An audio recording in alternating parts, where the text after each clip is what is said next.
That victory, knocked out the enemy. Promise ain't no friend to me. You either hot or you cold, ain't no in between. Slinging stones to these giants like they Philistines. Started lacking in my face, sink down in that water. He the lion, he the king, no Mufasa. I want the will done, only of my father. Every day we fighting for our soul like it's for Congress. I wanna have innocence just like a toddler. I share my faith because I may not see tomorrow. Y'all blame my faith to tell me that's just how I was brought up. I get it, but I chose to follow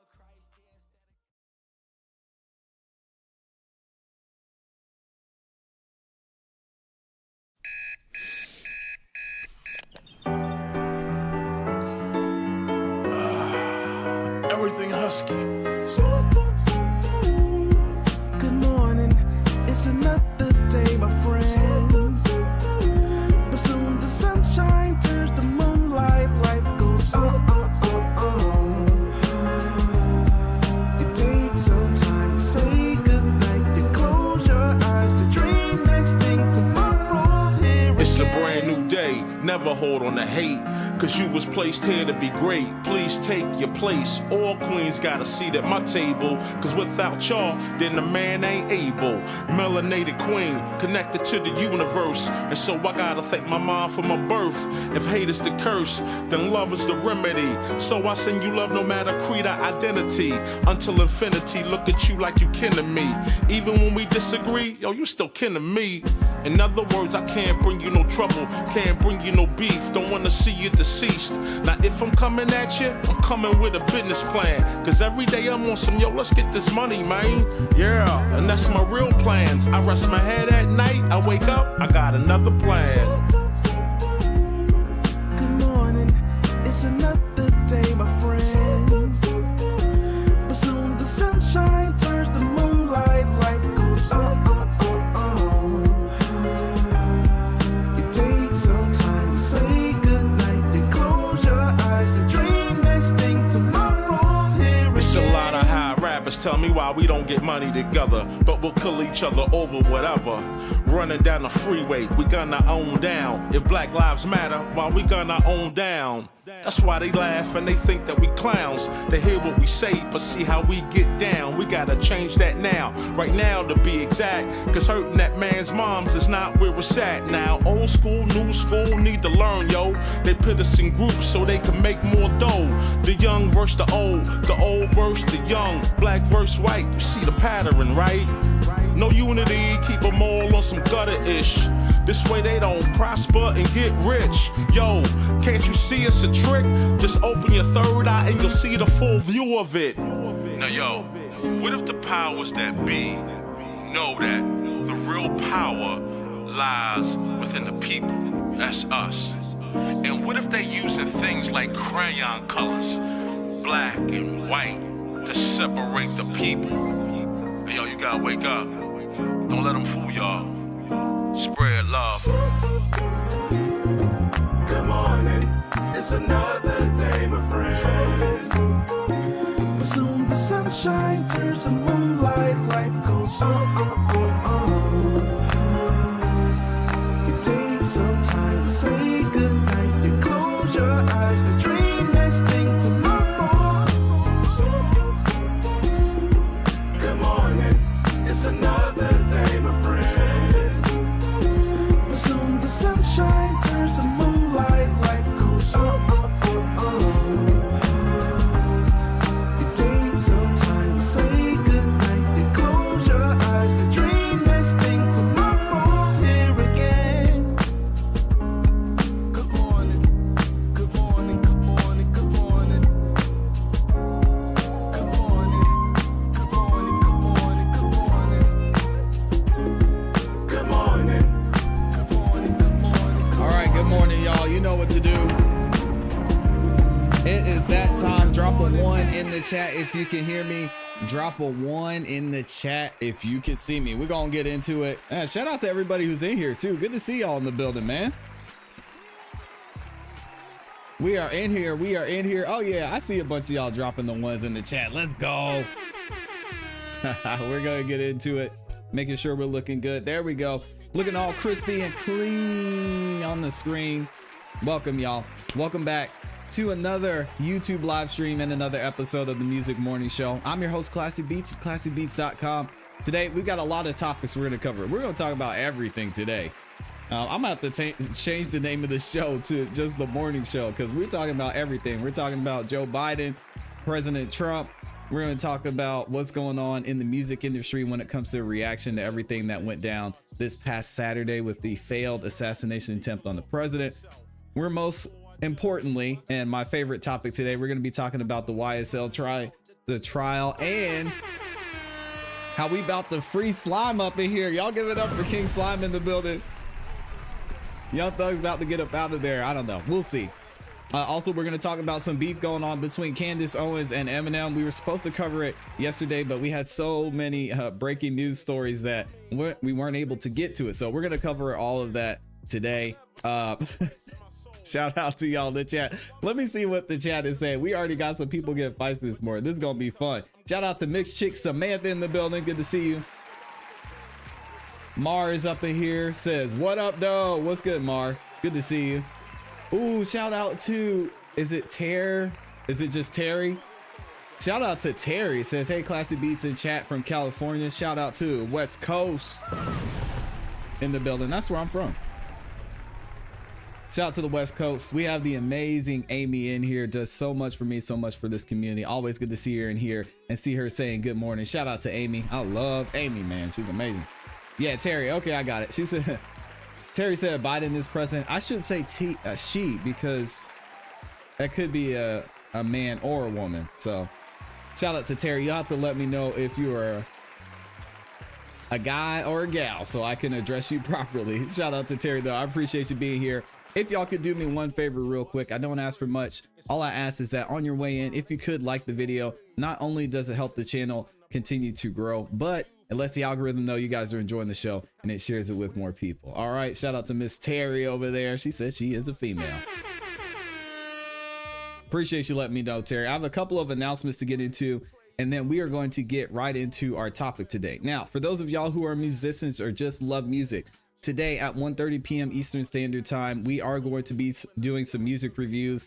Make sure y'all tap in, and we're also going to be doing some mixing and mastering over on BandLab as well. So if you're an artist, you want to get some in-depth critiques on your music, make sure you tune into that live stream. It's usually directly following this show because I usually go up until about 1:30 here. So as soon as we're done with this live stream, we're going to be over on the BandLab Engineer channel, and we are going to be reviewing some music and doing some mixing and mastering as well. All right. Appreciate y'all. Shout out to everybody who's in here. Thank you, Terry, for being like number 6. Yeah, and likes are free too, man. Y'all go ahead and like the video. All right.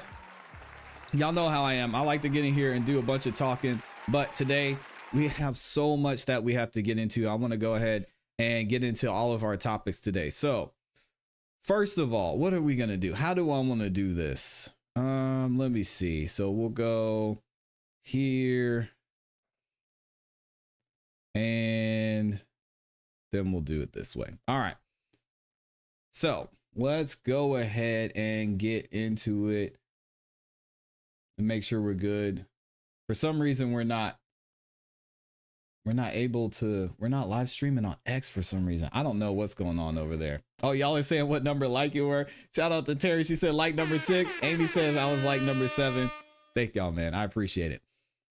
And let's go ahead and get into it. All right, y'all. So most recently, you may have heard, if you haven't heard, you're in the right place because it's looking like, man, this is possibly going to be the end of this YSL RICO trial because Judge Glanville just got removed from the entire trial. Now, we went over it in another video. You guys can go back and watch the video where I went through and reviewed the full motion here, but I wanted to highlight a couple of things that Judge Rachel Krause said when she decided that it was time for Judge Glanville to get off of the case, because the way she phrases a lot of things in this motion is very telling. I mentioned earlier, I was definitely wrong when I was considering what was going to happen and what were going to be the next steps before Judge Rachel Krause made her decision, because I did not think she was going to take the steps to get Glanville out of there. Not saying anything against her or her character, but just because of the terrible situation that she's in when she has to tell one of her colleagues that, you know, he messed up and he's not able to do his job properly and hasn't done his job properly. But I want to go back through this analysis and discussion section because I think it's really funny, some of the phrasing and some of the way she words what went on and what happened and how she refers to Judge Glanville. And you can really hear in the way she phrases things how she really felt about the decision she was in some senses forced to make. All right, so let's go back through this, and now I've got a couple other things I want y'all to see. The analysis and discussion. All right, here Judge Glanville had previously announced on the record that the motions were timely and supported by an affidavit. These are the motions to recuse that were filed against him 3 times. We have one from Kayla, one from Mr. Weinstein, and then we had the third one, which was from Brian Steele, aka Young Thug. All right. Judge Glanville necessarily determined that the third criteria was satisfied, i.e., that the recusal might be authorized in the fact alleged in the motion were assumed true. Therefore, Judge Glanville was required to refer the motion for reassignment and was prohibited from opposing the motion. And that was by the Supreme Court, if y'all remember. It is worth noting that this court agrees generally with Judge Glanville's assessment of the propriety of the ex parte meeting. So she's already throwing Judge Glanville a bone here. She's saying, hey, Judge Glanville, you know, I agreed with you. I think the ex parte meeting was okay. And I think it's funny that she throws that in here. And Judge Glanville, he was kind of saying the same thing. That was his defense, that the ex parte meeting was needed. It was necessary. And they didn't do anything wrong by not notifying the defense that this was going to take place.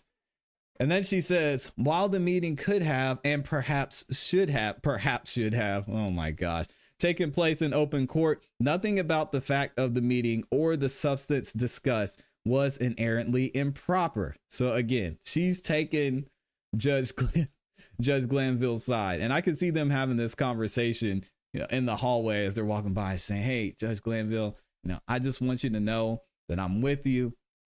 You know, I appreciate all the work that you did on the YSL trial. I didn't want to have to make this decision.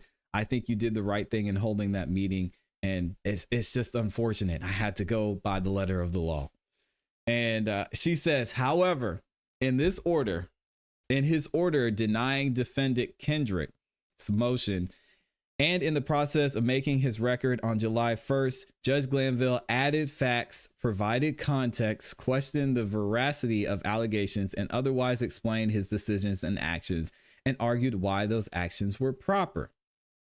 While it may be appropriate for the judge to disclose information relevant to his potential recusal, such a disclosure must be made in a way that is objective, dispassionate, non-argumentative as possible, so that the judge is not reasonably perceived as a hostile witness or advocate. And we've seen some of the things that have taken place, and especially what took place when Judge Glanville was trying to force Brian Steele to tell him who told him about the meeting. So when it comes to being dispassionate and non-argumentative, I think Judge Glanville fails there. In presenting his record as the recusal issues and in his ruling on Kendrick's motion, Judge Glanville evaluated and accepted the truth of his own factual allegations, mandating his recusal. Dang, that's tough. Rachel's upset that she had to do this. She says, this court, no doubt, this part is funny. This court has no doubt that Judge Glanville can and would continue presiding fairly over this matter if the recusal were denied. Come on, man.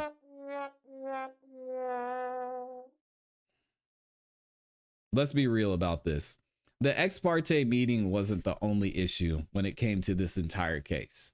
The ex parte meeting was just a small part of a bigger picture of Judge Glanville's behavior just not being okay when it came to an open court. And Brian Steele even mentioned that in his supplement to motion to recuse, when he said, hey, this man in open court in front of the jury was saying that I was unprepared and I was unprofessional, and that's just not okay for a judge to do. Now, is that something that should get him kicked out of the trial? I don't know, but come on, Judge Krause, we're not going to sit here and act like that he didn't do anything wrong, okay? But she says the court has no doubt that Judge Glanville can and would continue presiding fairly over the matter if the recusal motion were denied. But the necessity of preserving the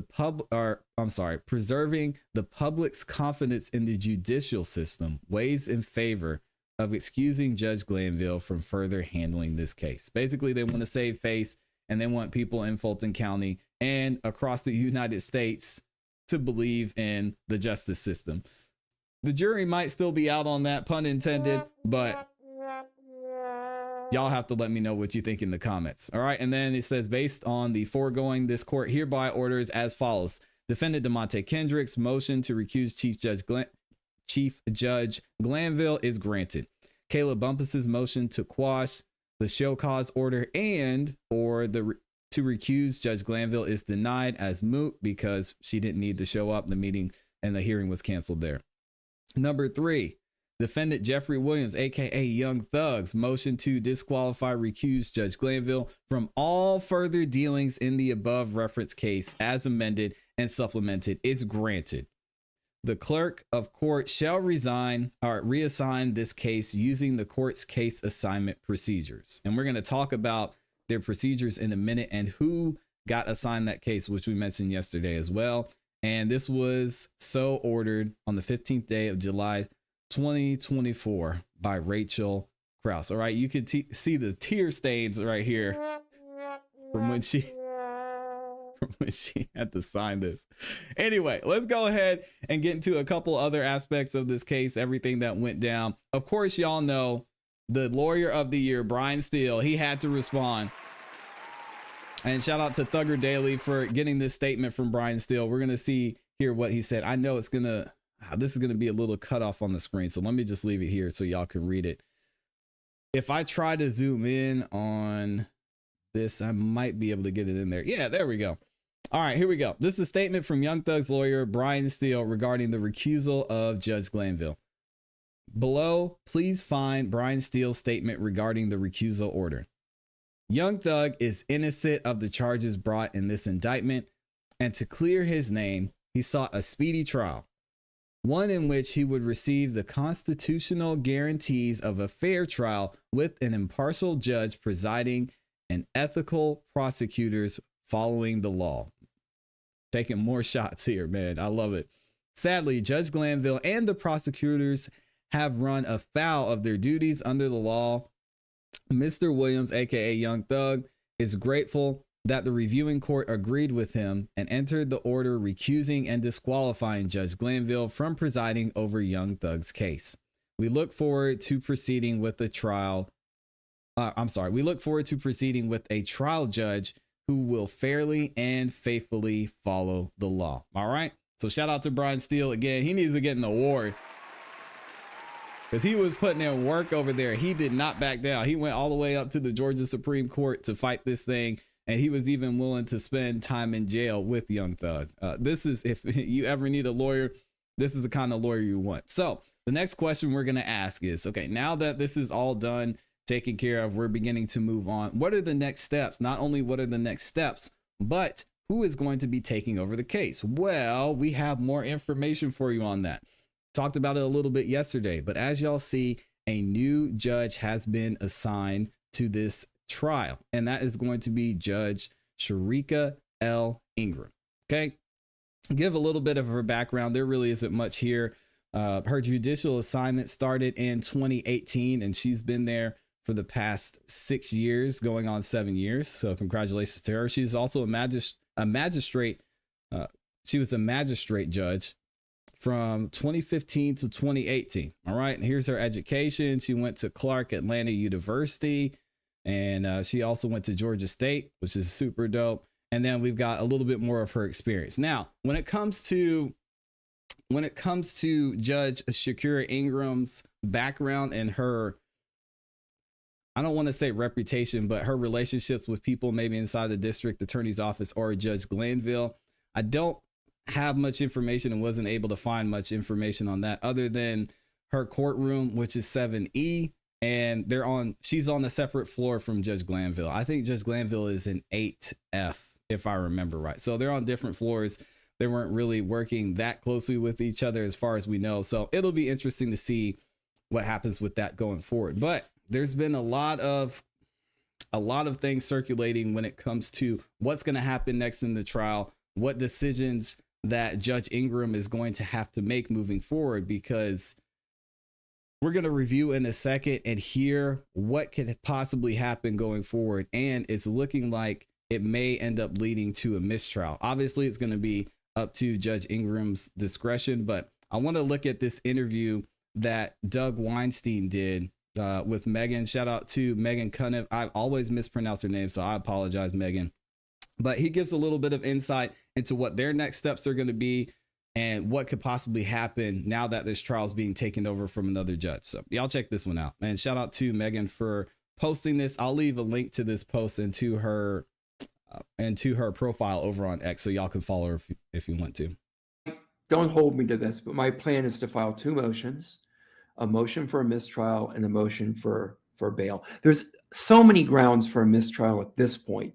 The easiest one, if you want to give Judge Ingram a simple way to declare a mistrial, is the fact that Georgia law requires this case to be unwound back to June the 12th. And that's a big deal. And the jury has heard testimony from Mr. Copeland for days after that. How do you unwind that? How do you unring that bell? How do you take their notes away from them that they've taken? How do you manage that? If there was a mistrial and you're with the new judge, how quickly would you all be prepared for a new trial? I know you're hoping you would hope and move to just get the indictment thrown out, but could a new trial start soon? Or I mean, it seems to the extent that we file a motion for a mistrial, it'll be because we were goaded into it by the prosecutor's actions. She put the judge in, the prosecutors put the judge in that position. They had that ex parte meeting that was totally inappropriate. That's true. Violated multiple, I understand what Judge Krause said, but I don't have to agree with everything in her order. Obviously, I agree with the conclusion, but if we file that motion for mistrial, it'll be because we were goaded into it by the state. And having been goaded into it, I believe double jeopardy should attach, and there shouldn't be another trial. Wow, that is huge, man. We'll listen to the rest of the video here in a second, but he made a couple of points that we're going to go into, and I'm going to give you guys a little bit background on that here in a minute. But he talks about the case being unwound, how far they're going to have to go back in the case, what Judge Ingram is going to have to look at. She's going to have to review so many testimonies. She's going to have to review all of the motions. She's going to have to review any rulings that were done. And then you've got this jury that was here. You've got all the taxpayers' dollars that are going into this. And of course, you have the defendants who some, if not all of them, are sitting in jail right now and don't have their freedom because this case has been an absolute mess. So there's so many factors that go into this that she's going to look at. I personally think it's looking like it will be a mistrial, but I mean, you never know, because at this point, it's really up to the judge's discretion and what she decides and thinks is best and fair. So we'll see. Interesting. Well, I did see it got assigned to a judge today. What's the thinking that is going to be the judge? Will we have to see if she recuses over the next couple of days, or? I don't know if she really has a basis to recuse. Yeah. I have no issue with another Fulton County judge hearing this case. Brian does. We will take whatever judge is assigned to it. If they're an unbiased judge, I expect a just outcome for Mr. Kendrick. So I'm not going to seek recusal. Yeah. Well, gosh, y'all have to be celebrating now. How do you get the word to your client like this? How do the defendants find out? That's a huge win. I spoke to my client's mother. Well, actually, I was in court, so I texted her as soon as I found out. and then spoke to her after court. A lot of people may know Miss Tasha because she's in the courtroom pretty much every day, right up there with Miss Sylvia. And I think Miss Tasha knows everyone in the courthouse, but Yeah, and if y'all want to watch this full interview, you can find it on X, and I'll also link to it in the description. Now, I did some research and wanted to give some background to you guys and information on what could possibly happen once this thing is being unwound and if it moves toward mistrial. Okay, and there's 8 points I want to go through here just to give you guys an idea. Now, again, I am not a lawyer. These are just some of the things I found and was able to research on cases that have been done in the past. You can even look at recent cases that have had a mistrial ruling or have had a judge been recused. And this is how things have went throughout those trials. All right. So take this information for what you will. And I think y'all should definitely do your own research on this topic too. All right. So the first thing that would happen is what we already saw. They appoint a new judge. A new judge will be assigned to the case. This judge will take over all the responsibilities and will need to become familiar with the details. Okay, we just talked about that earlier. The second thing that will most likely happen is the review of previous rulings. All right, in this case, we haven't seen that many, so this shouldn't be a big holdup here. But what that means is the judge is going to review any rulings or orders issued by the recused judge, which is Judge Glanville, to determine if they need to be reconsidered. This ensures that any potential bias or improper influence from the recused judge does not affect the case. Right now, here's where we get into the heavy part of what would take place for this entire case being unwound. There's a lot that has to go on here. All right, the third thing is rehearing motions. Oh my gosh. Parties may request that certain motions or hearings be reheard by the new judge. This is particularly important if there were significant rulings made by the recused judge that could impact the outcome of the trial. Fourth thing is the reevaluation of evidence. This is, y'all remember those 17 hours plus of footage? Now, all of it hasn't been shown from Lil Woody's interrogations, I should say, but I mean, that's just a small piece of it. The new judge may need to reevaluate evidence that was previously admitted or excluded by the recused judge, Judge Glanville. This helps ensure that all evidence is considered fairly. Scheduling new hearings. What a mess, man. Can y'all imagine having to clean up someone else's mess like this? Scheduling new hearings. The new judge will need to schedule new hearings and set new deadlines for the case. This may involve rescheduling the trial date, pre-trial conferences, and other important procedural events. Notification to parties. All parties involved in the case will be notified of the judge's recusal and the appointment of the new judge. They will also be informed of any charges to the case, schedules, or procedures. We don't want to run into any issues with the defense, so make sure you let them know what's going on. Potential appeals. In some cases, parties may file appeals or other legal challenges related to the judge's recusal. These appeals may address whether the recusal was warranted or how the case should proceed following recusal. And Mr. Weinstein talked about this a little bit, how he could possibly ask for a mistrial. They could possibly ask for a new judge. There's so many other things that could go on during this really waiting period. And they're going to try and get bond too. They're going to at least try and get these guys out of prison while Judge Ingram gets everything settled. Ensuring impartiality.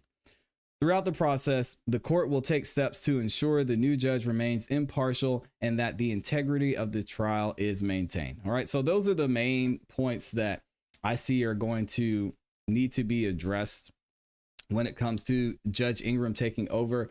How long this is going to take, I don't know. It seems like it might be in her best interest and in the best interest of the court, the defense, the prosecution, for there just to be a mistrial. I'll be interested to see. Sometime at some point today, we're probably going to see some type of motion either for a mistrial or for bond for one, if not all, of the defendants. So y'all be on the lookout for that. And if it drops be sure that we're going to address it here. But let me know what you guys think. Should Judge Ingram just let it go? Let there be a mistrial, and that way they can move on. They can free Thug. They can free Yak Gotti. Or does she need to go ahead, proceed with the case just so we can get this over with? Because so much time has already been put into it. I want to hear what y'all say in the comments and in the chat. Let me go ahead and see what y'all are saying in the chat too. We got a bunch of people up here. Shout out to Star. What's up? What's up? Star says, I could put you on game for Fulton. If you want to call in,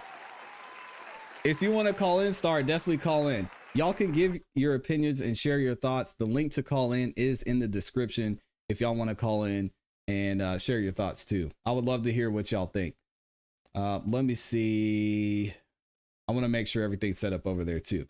Shout out to BB says, there's been a ton of rulings. Every objection, motion, evidence, etc. To say there aren't many rulings is just false. Even going back to jury selection rulings. Yeah, I guess what I mean by that is there weren't any rulings that are going to take much time is what I should say.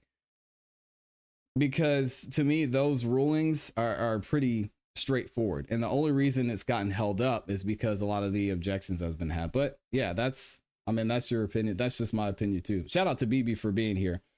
Kristen Vasquez says, ClassE, may have a look into having the callers in a segment in a time slot. So much to talk about and to go over in such a short time. Yeah, I try and keep it open for the entire show. And as we go through each topic, you guys can call in at the end of each topic. But yeah, we definitely might switch that up. Let me go back in the chat and see what y'all are saying. Amy said all the taxpayers' money spent on this trial is insane. Not taxpayers, me. Amy's out here in Atlanta, but she's not in Fulton County. Yeah, my tax dollars. I'm right here in Fulton County. So, oh man, that's wild. Shout out to Mr. Tesla's in the building too. Good to see you in here, man. Good morning. We've also got Amy says, saying she has no doubt that Judge Glanville can and would continue presiding fairly over the matter. Krause wrote that the necessity of preserving the public's confidence in the judicial system. Yeah, exactly. You can't have it both ways. If you're going to say that we're lacking confidence in Judge Glanville and then say you're confident that he could continue presiding fairly, it's a contradiction. Mar says she's playing politics. She had to say that. Yeah, she's going to walk by that guy in the hallway. You know, he's going to be giving her a dirty look. He's probably going to have his service dog growl at her a little bit. They're going to keep it moving. What else do we have in here? Kristen says, thank you for making it easy to understand for those who can't follow it as easy as others can. Yeah, I appreciate y'all watching. And again, if y'all haven't liked the video, please make sure y'all like the video. We've got over 1,000 people in here watching. Good Lord. Shout out to everybody who's in here. Make sure y'all like the video. If we got 1,000 people in here, if y'all could, can we at least get 500 likes? Can we make it a 50% of y'all that like the video? Mr. Tesla says, didn't mean to put ninja. He just jumped in there. Star says, likes up, great content. I appreciate you stopping by, Star. And if you want to call in, Star, please do that. I would love to hear y'all's opinion. Hey, I'm not here to debate y'all. We can have a little back and forth. We'll just have a regular conversation. I'm not the guy that's just going to try and prove to everybody that I'm right. I love having conversation to hear what y'all have to say as well. So we can have a respectful conversation. Mixed Chick Samantha says the state started the trial off as a joke, quoting the Jungle Book. Oh, yeah, it's gonna be interesting to see what Judge Ingram says. Also, we've got Mara here says, I'm going to miss Glanville, can't lie. Yeah, it's a shame that he made some of these missteps. Like I said, I've met him in real life personally. He seems like a nice gentleman. I've had the opportunity to work with him on a few cases. So, I mean, he seemed like a professional. He seemed like he knew what he was doing, but it's just hard to look past the bias he had in this trial. And for the best interest, not only of the public opinion or or how did Judge Krause say it? She said, and thanks to Amy for typing it out, the necessity of preserving the public's confidence in the judicial system. You know, put all that aside. Any reasonable person looking at this would say he's got to go. Lucas says, yeah, I can't wait for you to talk to Silas. He's here. Oh, okay. So we've got Lucas back here. Let me see if he's good. All right, we're gonna make sure we're good there. Let's see if we can get Lucas up here. Lucas, can you hear me?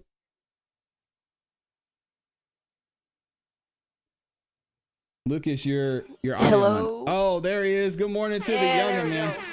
Good morning. How's it going, Yeah. man? What's on your mind? Talk to me. I got my best friend Silas here. Silas the Music Maker. He shows up in chat sometimes. Shout I out got to him at my Silas. house. Oh, okay. What's up, Silas? Good to see you, man. Yeah. Here, Well, I'll give it to him right now. What's up, ClassE? Hey, Silas, how's it going, man? Thank you for calling in. Yeah, no problem, man. Well, have y'all been watching and following this entire case? Do you guys have any thoughts on what's going on?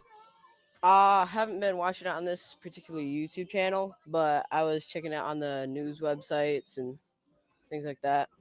Yeah, and what are your thoughts behind everything that's been going down lately when it comes to Judge Glanville being kicked off the case to just the whole trial in general? What are your thoughts? I think the entire thing is just crazy. Yeah. Yeah. And do you think they made the right decision by removing Judge Glanville and getting him out of there? I don't really know. Okay. Well, shout out to y'all. Thank y'all for calling, man. Shout out to the youngest. Y'all take it easy. And I appreciate y'all showing love and showing support. Y'all can call in anytime. They say, I don't know. We just wanted to call in and say what's up. BB says, that's fair. I'll agree to disagree. Some of the rulings were really complex and, to be honest, biased. Yeah, well, I will definitely agree with you on that, BB. Yeah, you're definitely right, especially when it came to what we saw with Little Woody's interrogation tapes, right? There was so much back and forth on what should be allowed, what should be redacted, what they were going to show. And Judge Ingram's going to have to go back through those and review them, as I showed in these notes here. So it'll be interesting. It'll be interesting to see what she does. This is a headache I can't see anybody wanting, but we don't know what the motive is here. Well, we really don't. And if they want to continue with the trial, and, I'm in Fulton County, but I probably shouldn't take shots at Fannie Willis, but she doesn't have a problem with spending the taxpayers' dollars. So it's hard to tell how this is going to go. But if we were to point to one thing that's probably going to take the most time out of all of this, I would definitely agree with you, BB, that it would have to be either the evidence or the motions, because there's just so much there. I mean, just Little Woody alone has 17 hours of footage, which is crazy. Amy says, ClassE, I also have a place in Fulton County too, so my tax dollars too. Dang, Amy. That's tough. Yeah, so Amy's contributed to the YSL Rico circus as well. Mars says he's really laid back and down to earth. He's probably glad he's recused too. Yeah, I mean, Judge Glanville's been doing this thing for a while. He did his part, but there's some major missteps in there that are hard to ignore. All right, let me see.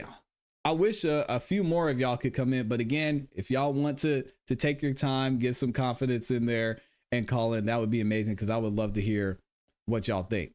Let's go ahead and keep it moving. I wanted to get into our next topic here. Let me double check and make sure I've got this set up. Give me 1 second. And shout out to everybody who's in here too.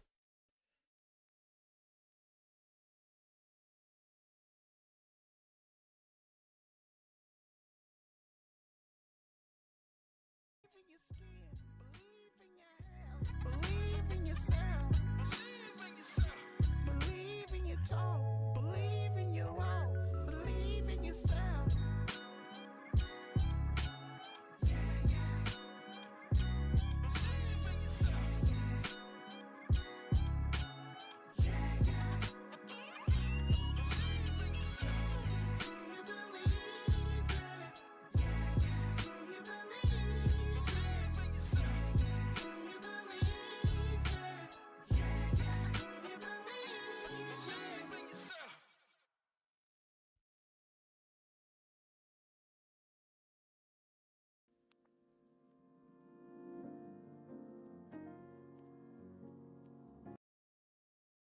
right, here we go. We are all ready to go. And again, shout out to everybody who's in here. Thank y'all for liking the video too. We got over 600 likes. We got some new folks in the building as well. Let me see what y'all are saying. Get Black With Me says, why didn't people vote for the guy who ran against Fannie Willis? Was he a black female in Atlanta?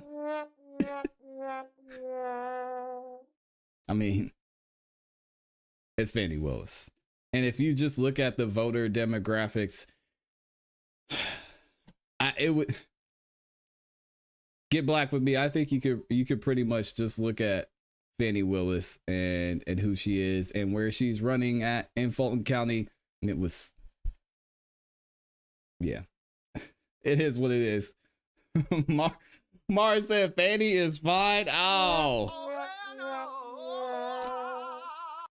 Shout out to Gorilla Grip, Fannie Willis. Lord have mercy. C. Clark says picking a new jury is going to be the hardest and the longest.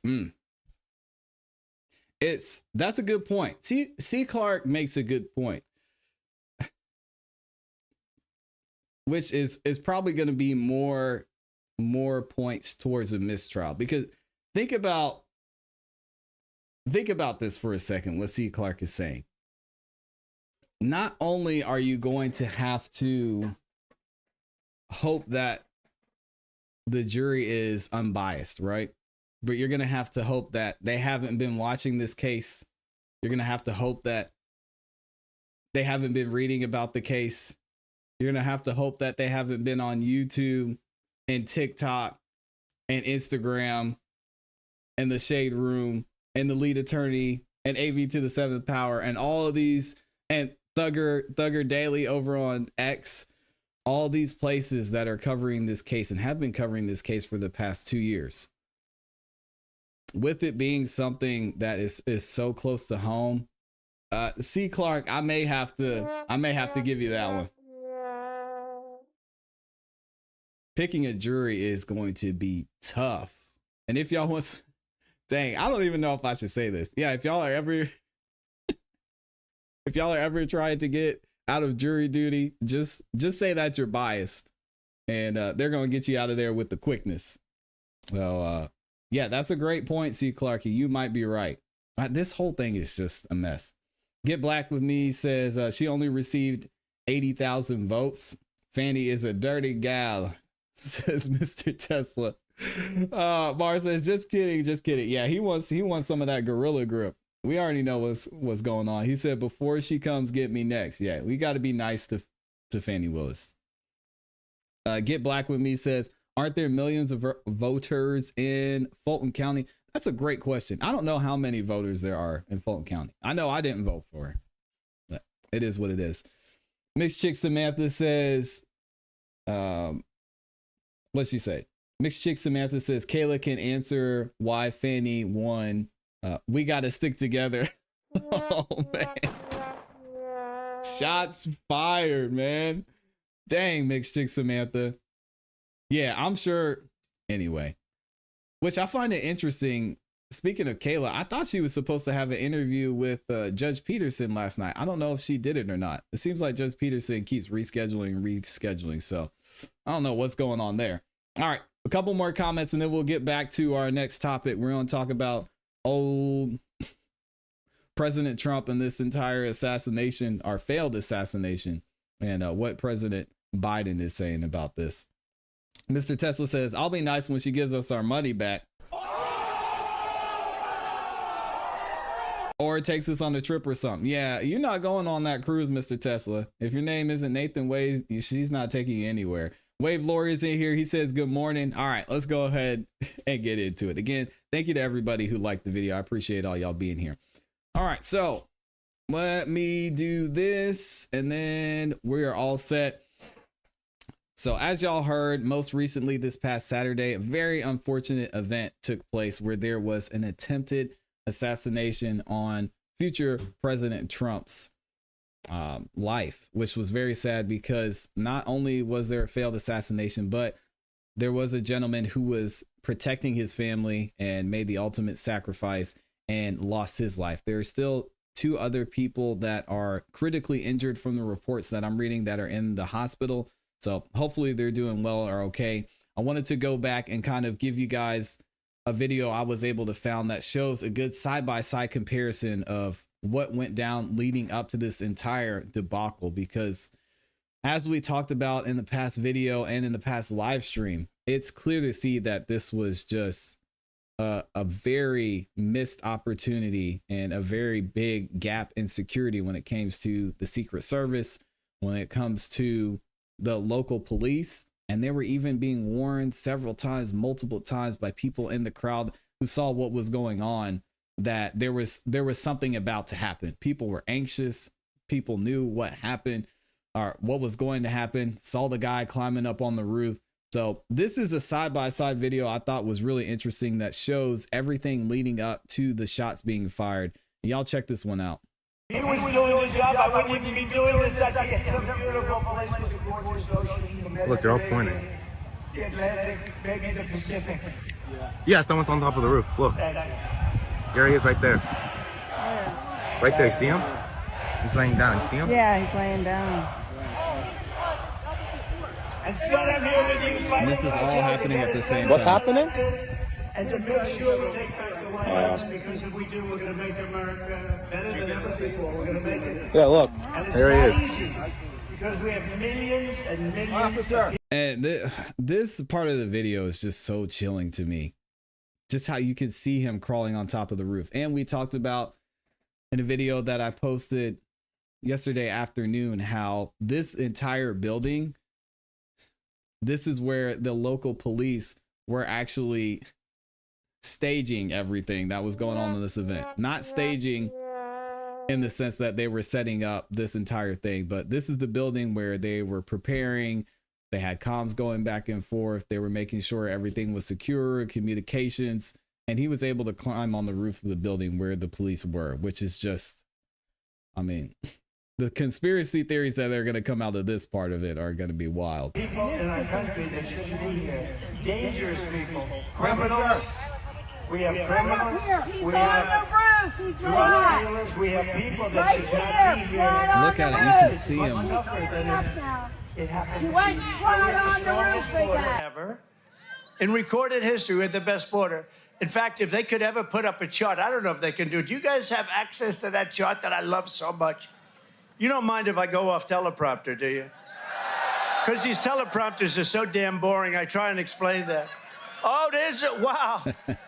You guys are doing it. They're getting better with time. My guys, take a look at that chart. Take a look at the arrow on the bottom. See the big red arrow? He even Right? raised his arm. So that's when I left office. That was the lowest point, and that comes right from the government services, comes right out of Border Patrol.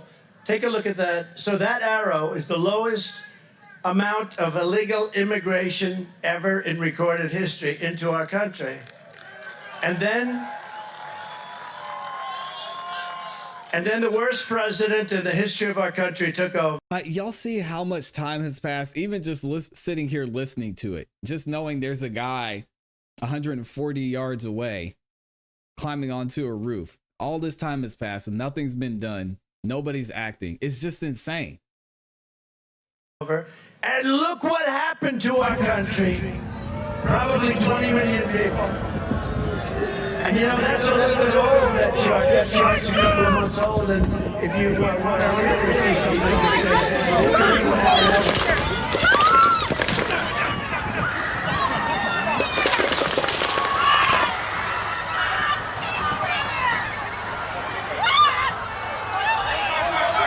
I hope he's turning this way. Be careful, guys. Crazy. We got breaking news. We got breaking news coming in. And we talked about the reaction of everybody there. Some people didn't know what was going on. Some people immediately ran. Some of them froze. Some of them pulled out their cameras. I mean, this is absolutely insane. And even just sitting there listening to him talking and knowing this guy's just crawling up on the roof. It's also been reported that the police saw Mr. Crooks moving throughout the crowd. People saw him around the building, getting up to the building, and they still didn't do anything. It's just, this whole thing doesn't make any sense. Shots fired. Seems to be shots fired at the Trump rally.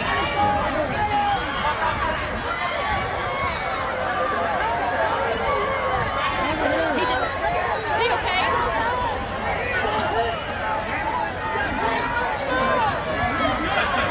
We need to go live right now.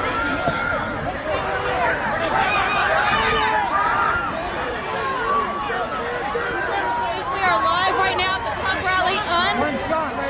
We don't know if President Trump has been shot. We know he hit the ground. We do not know if President Trump has been shot. He's up. He's up.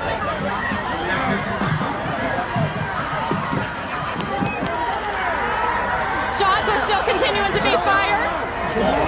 He's giving a thumbs up, everybody. He's giving a thumbs up. This part to me, again, the photo op is amazing, but just seeing this 5'3" Secret Service member standing in front of the president is wild to me. This whole picture is, the Secret Service is gonna use this in their textbooks or something. Say, hey guys, if there's an attempted assassination on the president, we probably should make sure he stays down. So do whatever you got to do. Punch him in the stomach, kick him a little bit, take out his knees, make sure he stays down and that he's not up above the crowd, just in case there's a second shooter or, oh, I don't know. Who knows? It's wild.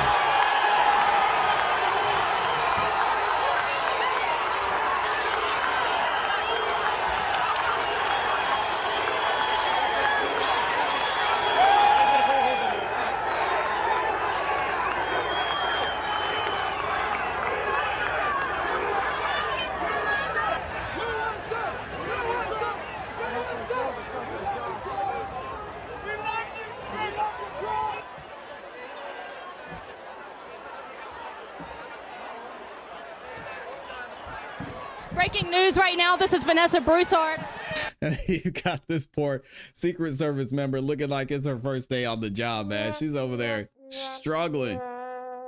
Reporting to you live from Butler, Pennsylvania, we hear shots fired at the rally not 10 to 15 minutes after President Trump arrived. He hit the ground. Unheard of yet if he has been hit by gunfire. Secret Service quickly erupted. We can see the guy there. The snipers on the building behind the. I think they hit him because the guy he looks dead. And that was the video. Shout out to, we got future President Trump in the building. He said, cause he got hit like I got hit, but he ain't effing breathing. Oh man. Shout out to the future President Trump. Now we got to go and we got to talk about what President Biden said after this whole situation went down. He did an interview with Lester Holt over on NBC News, and there's also an interview he did with Complex. It's just interesting to see his response. Y'all let me know what you think in the comments about You this. called your opponent an existential threat on a call a week ago. You said it's time to put Trump in the bullseye. There's some dispute about the context, but I think you appreciate that I didn't say words matter. crosshairs. I was talking about focus on. Look, the truth of the matter was, what I guess I was talking about at the time was there was very little focus on Trump's agenda. Yeah, the term is bullseye. It was a mistake to use the word. I didn't say crosshairs. He said it was a mistake to use the word. Now, y'all know me. I'm gonna be fair, and if you don't, I'm gonna be fair on both sides. I think this is a little bit of a reach. If you go back, I mean, I get it. He's the president. He has to be careful with what he says. He has to be careful with his wordings. But if we're gonna use this one clip and this one line that Joe Biden said to say, oh, Joe Biden, he's the one who incited this type of violence and who encouraged this person to do this. Now, you see this kid has a long history of, or I shouldn't say kid, this was a grown man, but he's gone now. Anyway, he has a long history of having issues with this, and I'm not going to believe that this one thing that Joe Biden said just encouraged him to set up at a rally and try and assassinate the future president. So I don't know. It's up to y'all. Y'all let me know what you think. I'm going to let this whole entire clip play so y'all can see the whole thing. You called your opponent an existential It's not threat. a great look, though. On a call a week ago, you said it's time to put Trump in the bullseye. There's some dispute about the context, but I think you appreciate that I didn't say words matter. crosshairs. I was talking about focus on. Look, the truth of the matter. He said I didn't. I said I was going to let it play. He said I didn't say crosshairs. Yeah, bullseye isn't much better. You called your opponent an existential threat. On a call a week ago, you said it's time to put Trump in the bullseye. There's some dispute about the context, but I think you appreciate that I didn't say words matter. crosshairs. I was talking about focus on. Look, the truth of the matter was, what I guess I was talking about at the time was, there's very little focus on Trump's agenda. Yeah, the term is bullseye. It was a mistake to use the word. I didn't say crosshairs. I meant bullseye. I meant focus on him. Focus on what he's doing. Yeah, it's not a great look for Biden. But again, I think it's a reach to say that this is the reason why this man did that. All right, we've got another clip here from Joe Biden talking about I don't want to say turbulence, but talking about the back and forth between Joe Biden and Donald Trump as well. Check out what he has to say. So he did an interview with Complex. I'm going to read this from Dom over on X. It says, breaking. Joe Biden sat down with Speedy from the magazine Complex for a press run. Speedy asked Biden, I asked this question in an effort to show the younger generations that we have to coexist. If Donald Trump wins this election, what is something you feel he will do well? I thought this was just a funny take. I asked this question in an effort to show the younger generation that we have to coexist. So in the event that former President Trump wins this election, what is something that you feel he will do well? Wake up, Joe. I'm not being facetious. I can't think of a single thing. Oh, man. I'm serious. Think what his what his objective is. It is totally anti-democratic. He says that he wants to be a dictator on day one. He means it. He says he will not recognize the outcome of the next election. He beat him by 7 million votes, and he went to, I think, 20 appeals to the court, all the way to the Supreme Court. Not one court said there was a single scintilla of evidence that he had. And what did he do then? January 6th, and he encouraged people to go up and riot. Policemen were killed. People were wounded. People were hurt. The place was smashed up. They're hanging.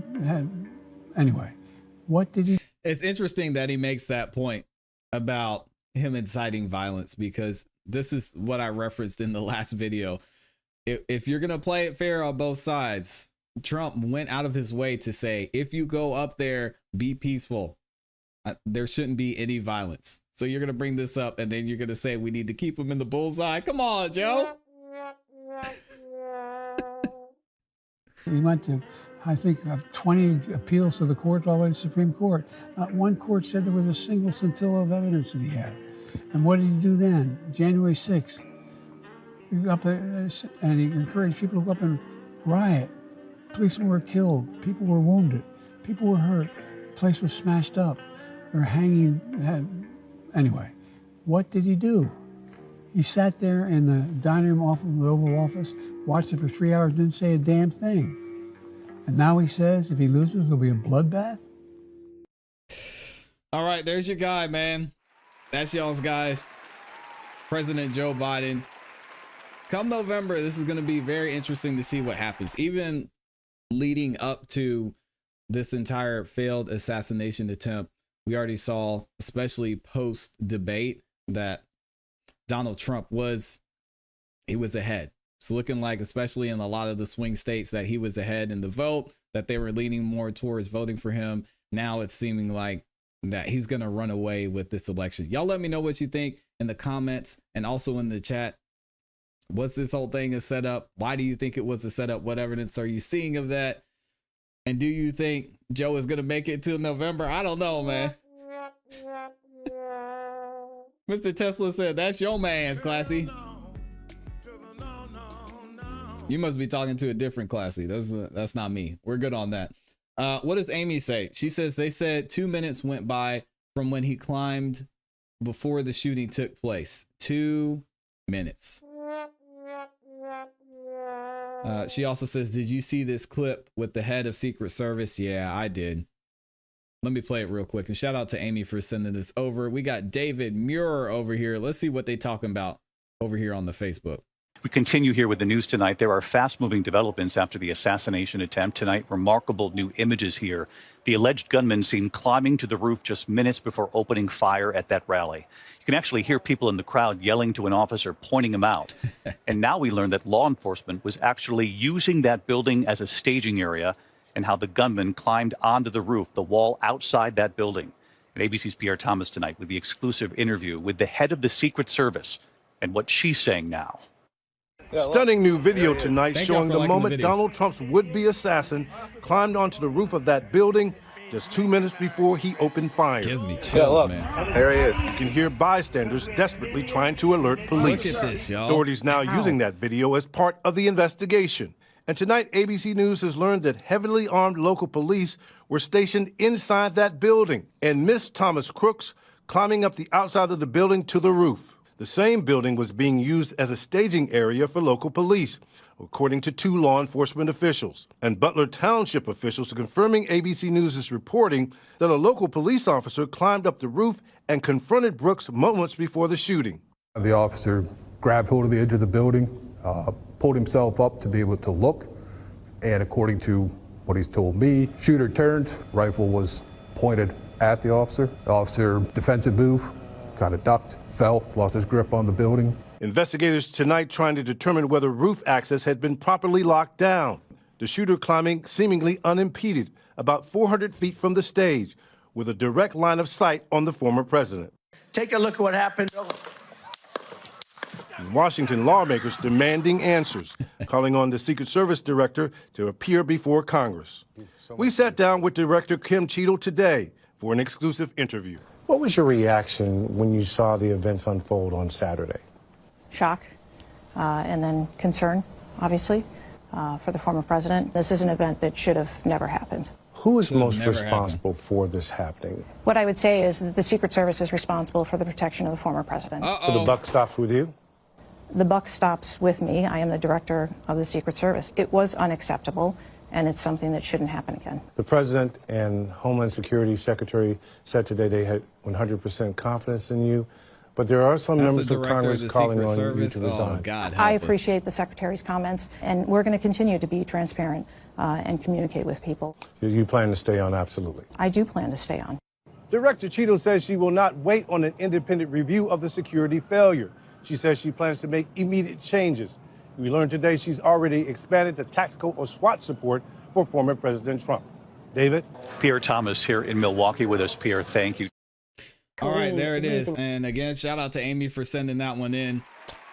Yeah, that's just wild. And I want to talk to some of our staged people, and just I want to find out why, because it just seems like there's been so much leading up to this, and there's a lot of people out there who talk about the 3 stages of cancellation at this level. You know, first they're going to attack your character, then they're going to try and put you in prison, and then the third thing is they're going to try and delete you, right? And President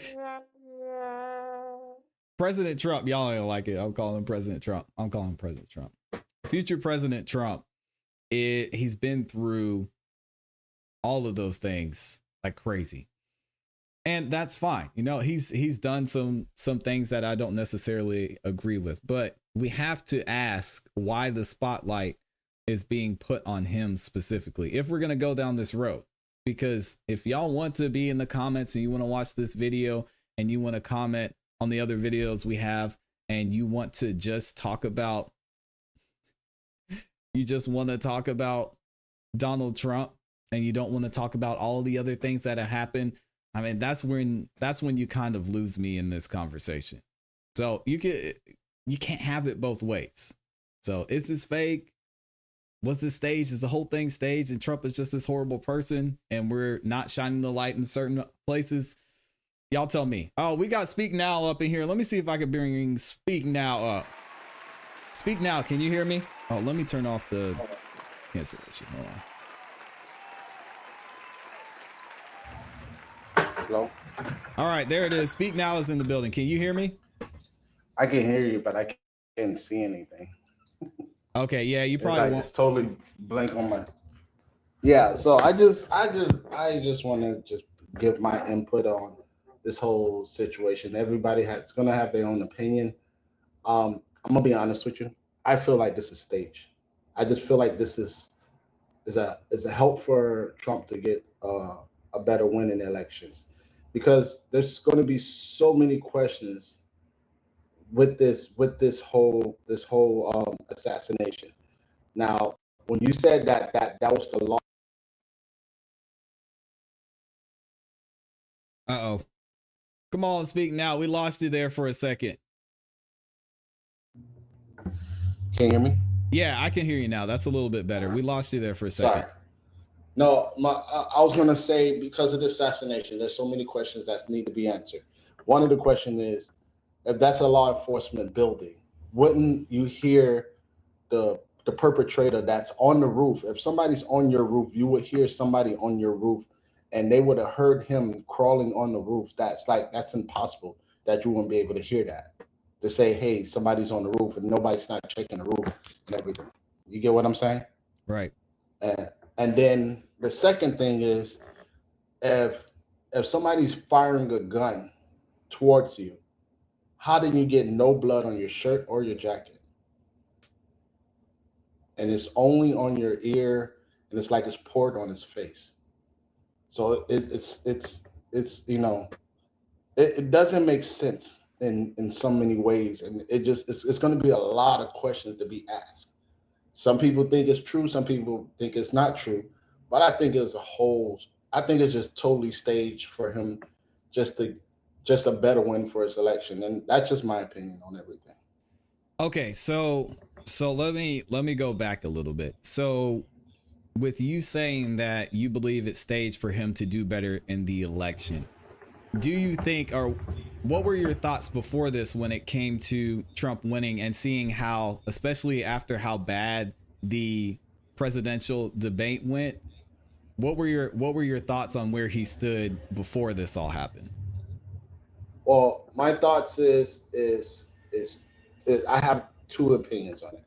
I know Biden's not really capable of continuing running for another 4 terms, but that the Project 2025, I just don't agree on that Project 2025. Yeah. And I think who would be better to continue running in office is his vice president. Okay. Yeah, but when it comes to President Trump, though, like, do you think he was on the rise or in a better position following the debate leading up to the assassination, or do you think he was in a worse position? He already had a good advantage already in the debate. He did. I don't think you need to create any more. What's the word I'm looking for? Because the only thing that made him look bad, because he lost. He went to court, and he got convicted, which that never happened. He didn't go to jail. They pushed it back for him to be sentenced in September, which I don't think that's going to even happen either. So it's so many people got so many questions, like, how is he convicted and he didn't get sentenced, or they pushed the sentence back, and it's so many questions. And if he does get sentenced, how he's going to become president? So it's I think it's all about just how everything play out for Trump. I have nothing against Trump. I just think that it's a little too much, though. Yeah, it's like No, I was going to say, everything I see on the news is about Trump. Yeah. And I'm just like, come on. It is. I feel like it's like, I think this whole thing was staged, and I just think that when somebody gets shot, even if it's on the ear, even if you got a wound or whatever, you're going to get some blood on your jacket and shirt. Yeah, was there, has it been confirmed that there was no blood on his jacket or shirt? Well, I didn't see it. I watched the video like over 10 times and I didn't see not one piece of blood on his shirt or jacket. And he's wearing a white shirt. Yeah, interesting. Okay, so what do you think really happened then in that instance? I think whoever this person was probably spoken in confidential to say, hey, let this person get on the roof, do this. Did the guy shoot real bullets? Did he shoot fake bullets? We don't know. Maybe somebody from the side of law enforcement allow him to come up on there and allow him to do that, and then they made up some story. And did anybody really get hurt? Did somebody die, or did just somebody just got hurt? Because that wasn't really confirmed. Yeah, so we actually played a video from a emergency room physician that was in the area of the person who passed away.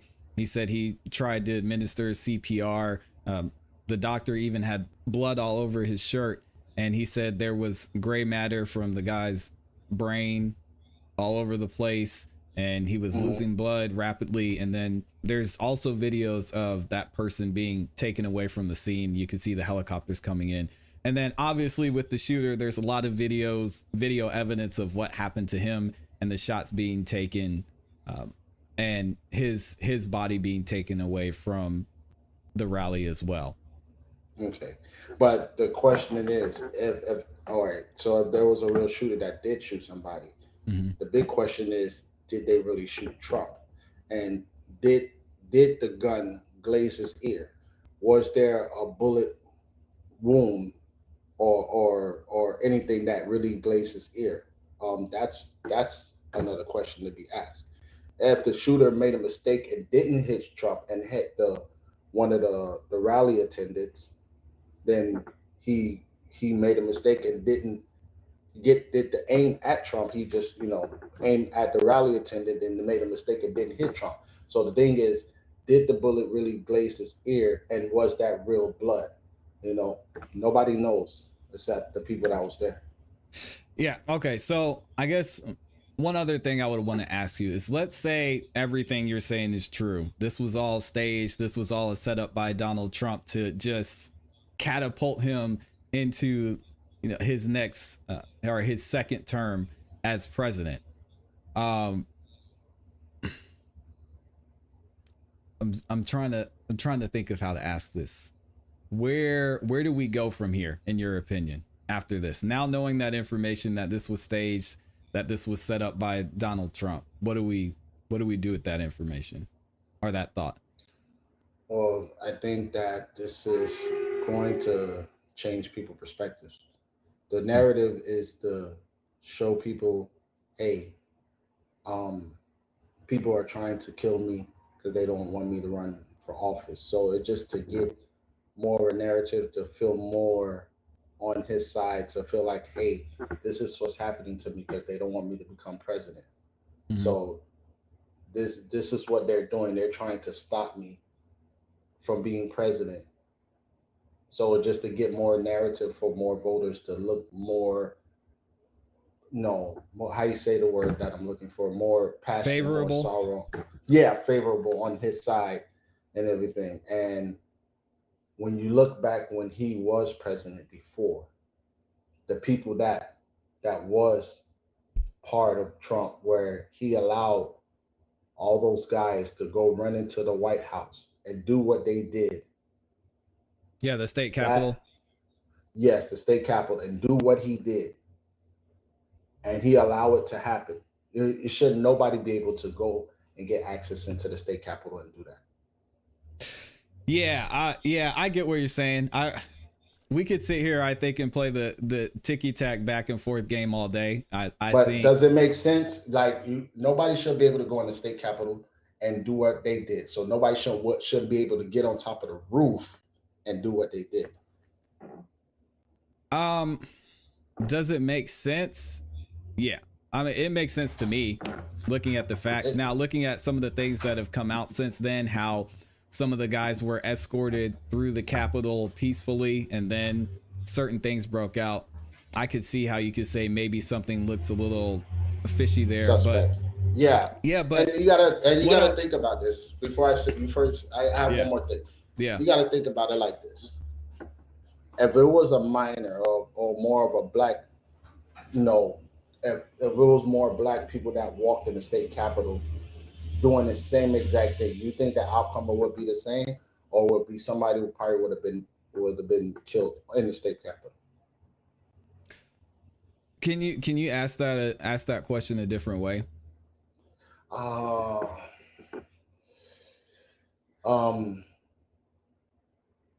how can I ask the question a different way? I'm saying mostly in that state capitol, I seen who was in the state capitol, and nobody didn't get harmed in the state capitol when they ran into the state capitol. But yeah, I think we can. I mean, if you want to go down this route, I mean, we could sit here and talk about Ukraine and Russia all day. So I don't want to. I don't want to do the political back and forth. I mean, there's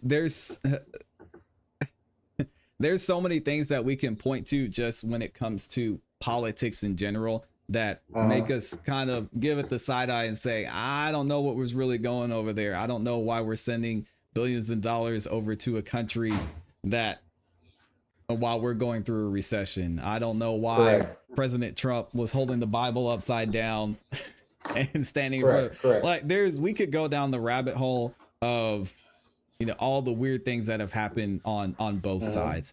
But I think in this instance, if you just look at it just as a regular person, kind of like we were talking about in this YSL trial, if you look at it as a regular person with everything that went on, to say that this was staged and that it's fake and it's not real, I think is a reach. Now, if you want to say it's a setup, I can definitely see a lot of evidence showing that having this type of breach in security just doesn't make sense to me. And it seems like someone wanted this to happen.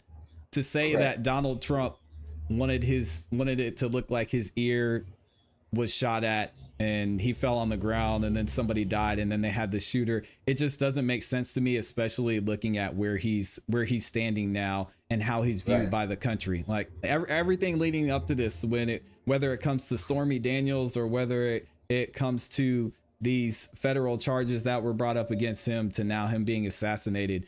I mean, everything to the presidential debate, even everything was building up to, him being the next president. I think you could see that for a while. So to say this was staged, I just have to ask, why would it be staged? And I really don't see the benefit of him making this type of push and him setting this up and endangering his own life or making it look a certain way. It doesn't make sense to me. And that's where I would leave it.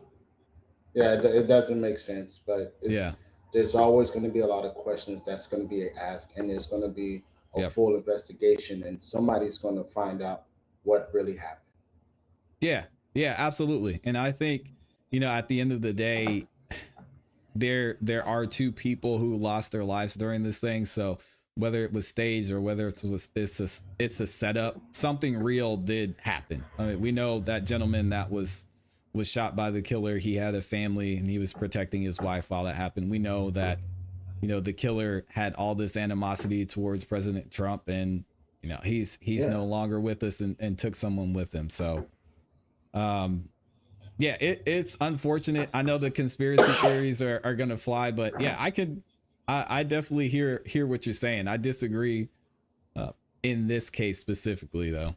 Yeah, it's just my opinion, and just from what I see, but I feel it would be more that would come to the light later on while during this investigation, and once more come to the light, then people will see what's really going on. If it was a stage, my bad. I said I'll admit that I'm wrong, but who knows until they do a full investigation and everything. Yeah, and that's the thing with me. We all have the same amount of information. So for me to sit here and say, if you think it's staged, you're crazy. I mean, that would be wrong for me to say, because we're all looking at the same information. I think it's very clear to most people who are looking at everything that happened that this was intentional. whether that's intentional just by the gunman or intentional by the local police force and Secret Service. So like you said, we'll have to wait and see what information comes out, and then we can make a decision about that with more evidence for sure. Yeah. All right. ClassE Beats. I Yay. appreciate everything. I love Shout out watching to Speak your Now, channel. man. Thank you. Thank you. All right. Shout out to you, man. All right. We got Mr. Tesla back here too. I want to read a couple more comments before we get going. And shout out to Speak Now, man, for being respectful, having a great conversation. I love hearing both sides. I don't want to be in an echo chamber where everybody says the same thing and they're cheering on Trump in the chat. I mean, hey, I think the only way that we can grow and that we can understand each other is just by hearing someone else's point of view. So shout out to Speak Now for sharing that. Let me see what y'all are saying in the chat. Amy says, if the attempt was staged, we're in trouble as a country.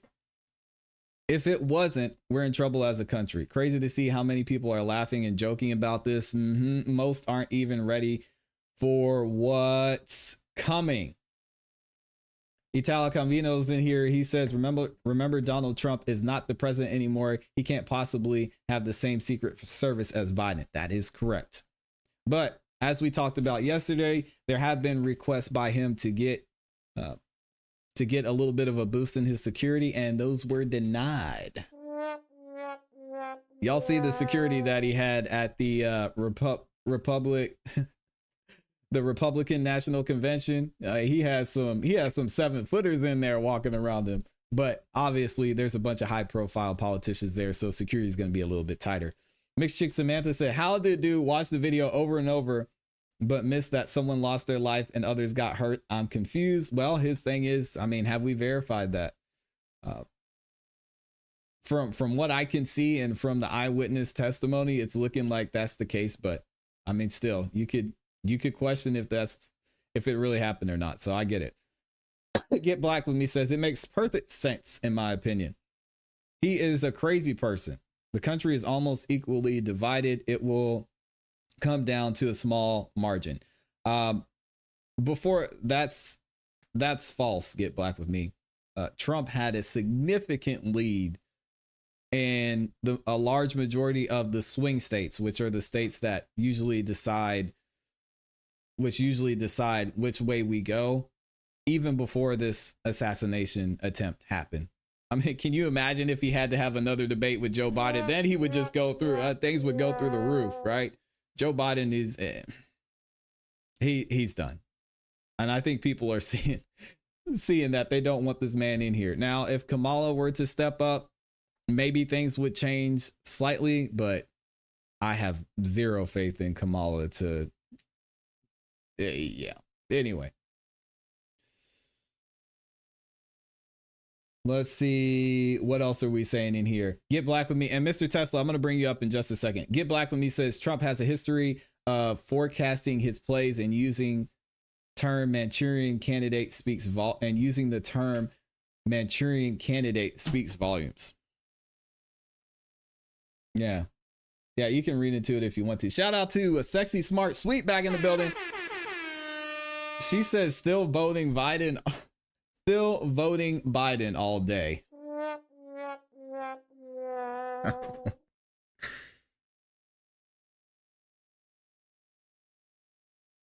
Oh man.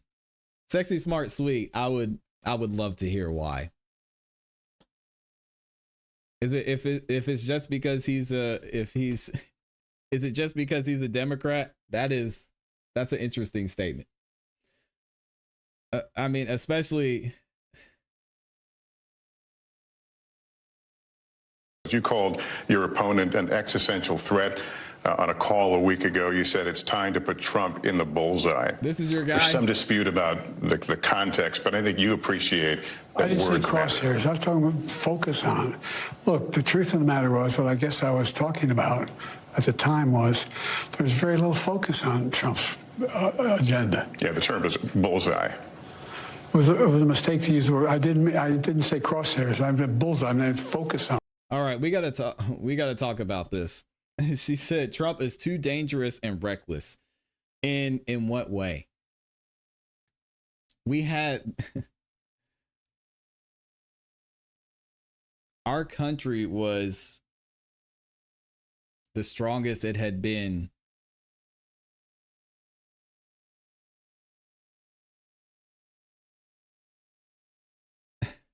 in what way? Sexy, smart, sweet. I want to have the conversation. In what way is he dangerous and reckless?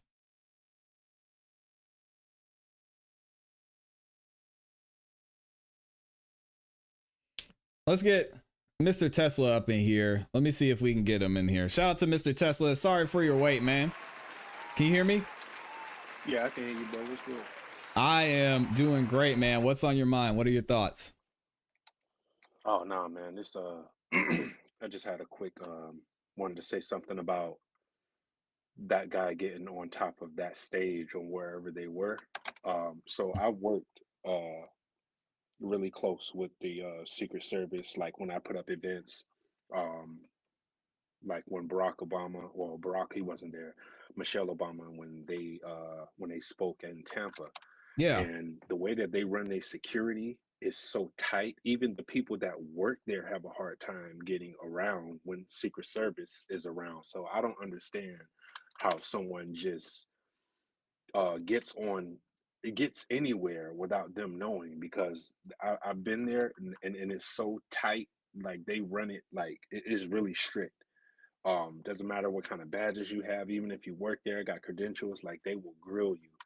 Um, you go close to them, your phone is shut off, and the communication, all the blockers that they have. So I'm just having a hard time believing that, oh, he just got away, or even with people, what's going on with the world today, and people being paid less, and just people just being people, in this society. I don't understand how he was able to get that close, or just even at the position he was, right on top of them, which makes it worse. I wish they wouldn't even mention that, because that's scary in itself. It is. They it's really strict. Yeah, I don't understand that. So in your experience, have you seen a big difference between someone who's maybe just a governor or a mayor, or someone who's a presidential candidate, or someone who's running for office, when it comes to the amount of security they have versus somebody who's actually in office, like the president would be? I think it's the same with their security when it comes to just being in that pool. Their security, I believe, is, it doesn't matter if it could be the president, of course, is going to be secure, but I think everyone has a good security backing when it comes to serving the government. Yeah, I don't know if I answered your question correctly. Yeah, no, that makes sense. I think I get what you're saying about, it being Barack Obama and, other people who are in office, but I think some of the pushback I would have for that argument is, well, he's not the president yet, right? Now, you've also got to weigh into the fact that, well, he is a former president, so you think it's still in that case he would have a certain level of heightened security. But I even look at Barack Obama this past, on this past week, Barack Obama's at the Olympics, at the Olympic basketball game, just sitting in the crowd. And to me, that still blows my mind. Like, how is the former president of the United States, who served 8 years of this country, just walking up with one guy next to him, and they don't have metal detectors, they don't have every single person who was at the Olympics getting a background check who bought tickets? I mean, maybe they did, but I'm just saying, that is still wild to me. So I can kind of see how maybe Donald Trump wouldn't have the highest level of security just because he's not the president. But then looking at some of these other things that go on, I don't know. I don't get and understand the protocols, but I think you definitely make a great point that usually security is high, and especially with the amount of tension that's going on in this country between both sides, you think they would kind of be on high alert already, and having a threat radius of less than a football field seems crazy to me too. Yeah, And you know what? It was one more thing I wanted to say. Slip my mind. Whatever, it might come back to me. But yeah, man. Yeah, appreciate it, man. For having me on.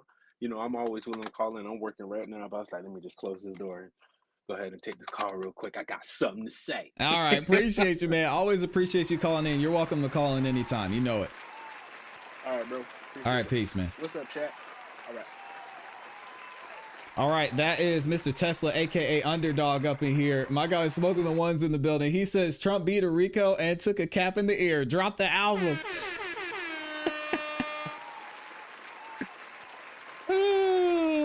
Yeah, they got smoke. They got smoke for Sexy Smart Sweet in the chat. Shout out to KG Hawkins says, please articulate how Trump is dangerous. I really want to know. No wars during his first term.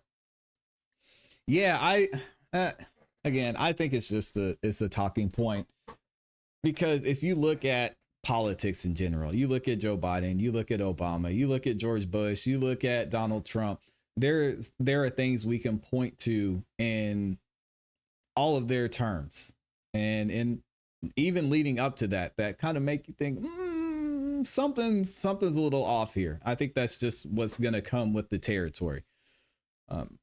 So you really have to look at the people who are on their team, people who they're running with, the people who are backing them and behind them, and a lot of the policies that they have in place. And Trump has a track record from 4 years. And I think he did a great job, in my opinion.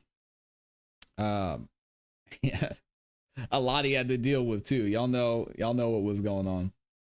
Anyway, we have James up in here. What does James say? He says, we are living in a crazy time. Who would have ever thought politicians were going to be criminally charged and prosecuted? Crazy. Samson, shout out to Samson in here. That is a beautiful dog in your profile pic, by the way. He says, what have Democrats done for the black community? Oh, we're gonna have that conversation. Oh Lord. Y'all can have that conversation in the chat. I am not going to have the black conversation up here. Shout out to the Democrats, though.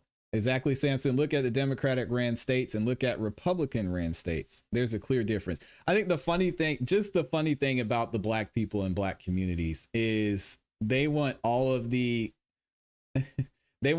capitalistic views of the Republican Party with the freedom and, oh gosh, I got to be careful with the words I use, with the benefits of the Democratic side. So that's what I see a lot of the times, is when you talk to them about capitalism, and when you talk to them about some of the main points of things that they want from society, the majority of them are right leaning. They may be left leaning and a little bit more liberal when it comes to, people being able to marry and be in relationships with who they want. And when it comes to more societal issues, but in general, most people want to live in a conservative Republican country, if you talk to them. Yeah, and then Mars saying the same thing I'm saying. He said blacks are the most conservative groups. They just don't mean it. Hollywood Code said, what you mean by them? Them black folk. Them black folk. They just, I think, and that's where it comes to educating yourselves and understanding the policies and what these candidates are actually running on, instead of thinking Democrat, Republican, independent, whatever, because that's more important. Yeah, we're not doing the white girl voice again. I already gave y'all a clip. Yeah. Hollywood Coast said you cancel ClassE because I said black folks. Yeah, you know how they are. You know how them people are. Checking off that Democrat box. Mars said they like social programs Democrats offer. Exactly. Mars, he knows exactly what I'm saying. So I think there's a place to have an ideal candidate like that, but we haven't seen it yet. So sometimes you just have to go far right or you have to go far left. It's either capitalism and we want to minimize the amount of wealth you can have. I mean,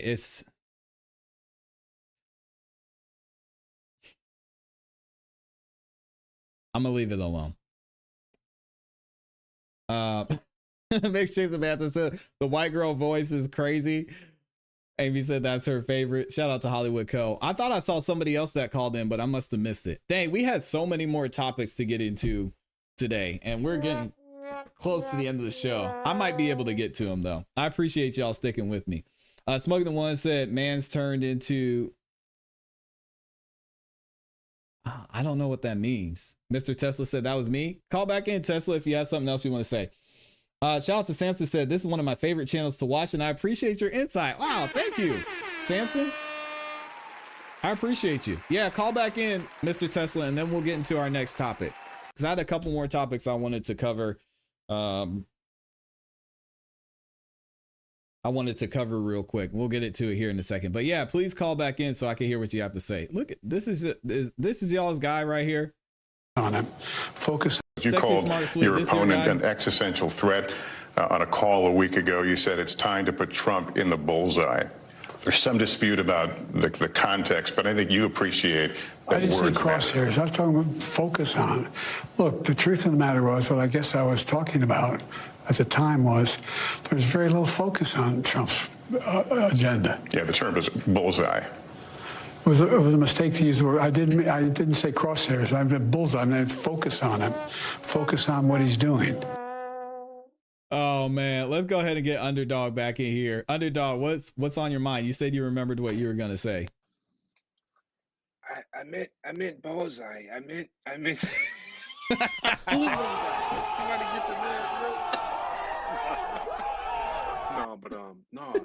I wanted to speak on when you mentioned Trump's security, on how, and I know how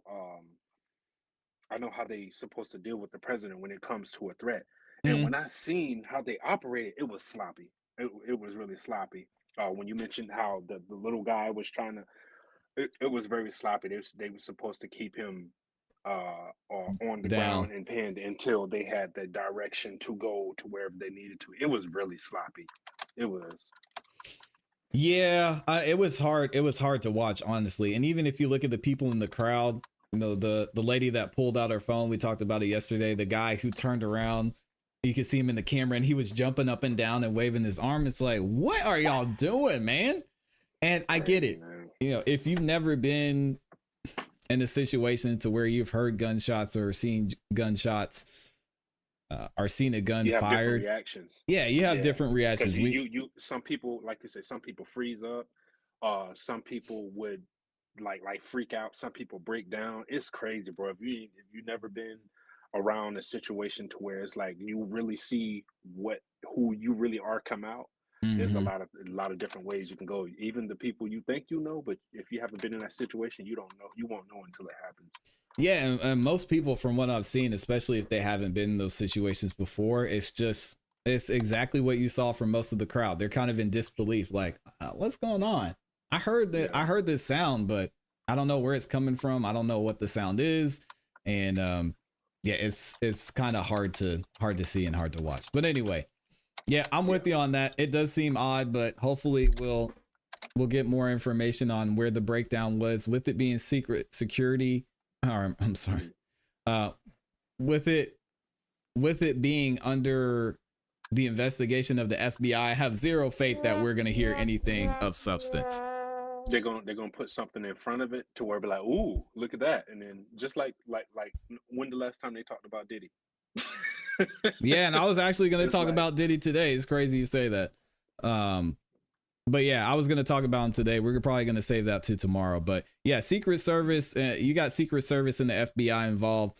I'm just seeing that local law enforcement is probably going to take the fall for this and we're just going to keep on moving. The little They're- guys. Yeah, they're going to fire some people. I mean, he was on the roof of their building. It's the whole setup is there. And I even said that local law enforcement was going to get blamed before I found out that he was actually sitting on top of the building where they were setting up at. It's just crazy. Anyway, I appreciate you, man. All right. Appreciate you, bro. All right, take it easy. Have a good rest of your day. Shout out to Mr. Tesla. I'm gonna read a couple comments and then we've got one more topic we're gonna get into. Let's see what we got over here. Hollywood Co said Trump would have some competition if Michelle Obama ran. If Michelle, oh my God, if Michelle Obama ran, yeah, Trump might as well go ahead and hang it up.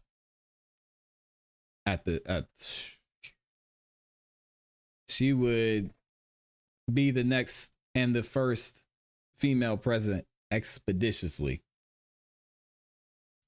Hollywood Co said it'll be a third Barack term.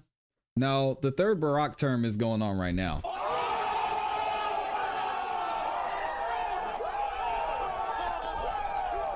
So that would be his fourth term. Let's get it right. Y'all remember who Barack Obama's vice president was? Does anybody know?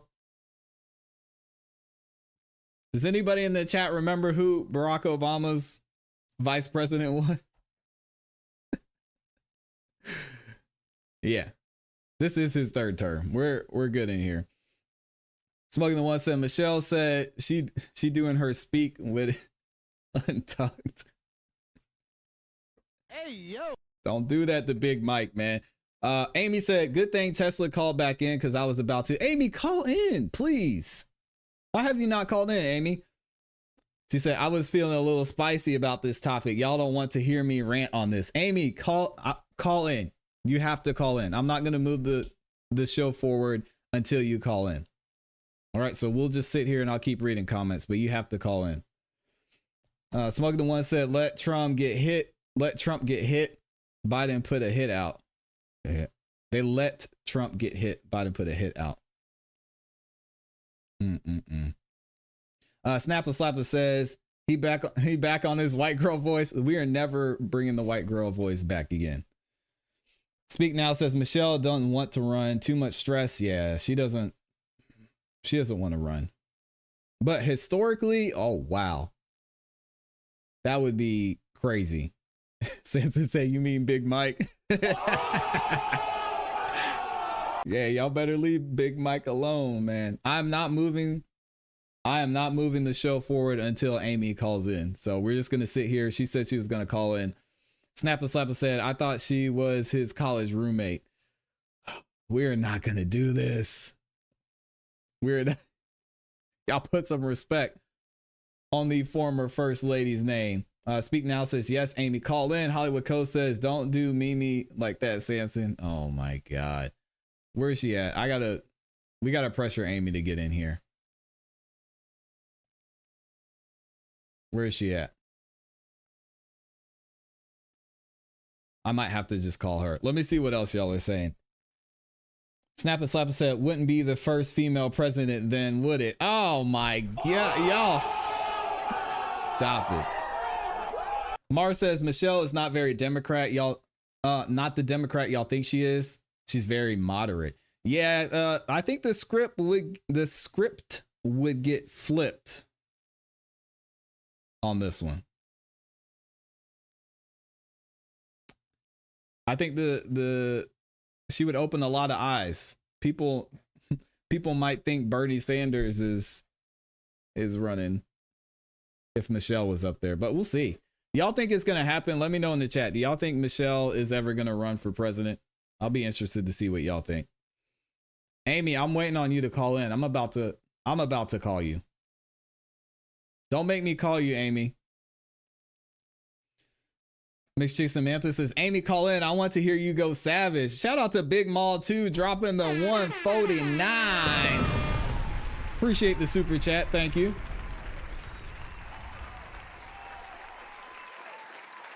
All right. I'm calling her.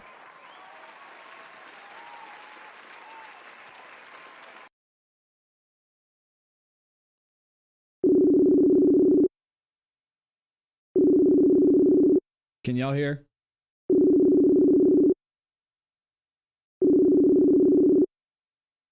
She better answer too.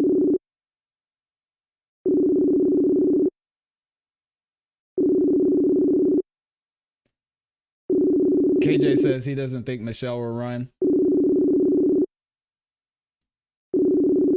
Mar says no, she likes her time with her husband, smoking the fire, smoking the fire and chilling in LA. Mixed Chick Samantha says no. Y'all hear it ringing.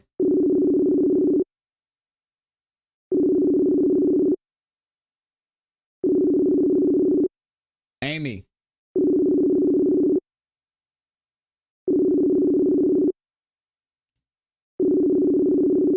Amy, you better answer. Dang, it said no answer.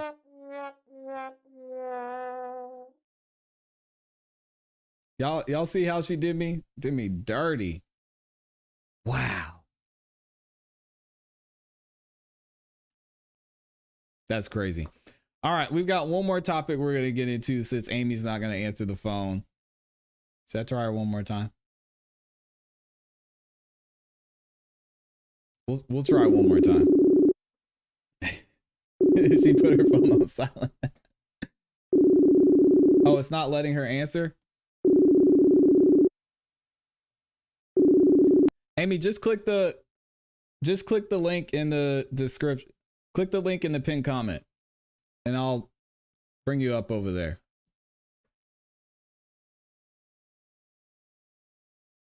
We're waiting on Amy. Y'all bear with me. We're going to get her up here in a second. Just click the link in the description, Amy.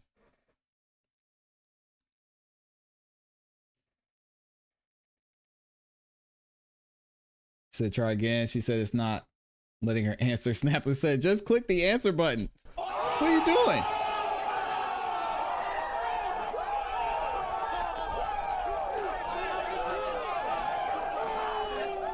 I would call her on the phone, but y'all won't be able to hear it because it's not connected. I don't have it set up this way. Come on, Amy. She got shy. We're waiting. All right. We'll have to try and get her on later.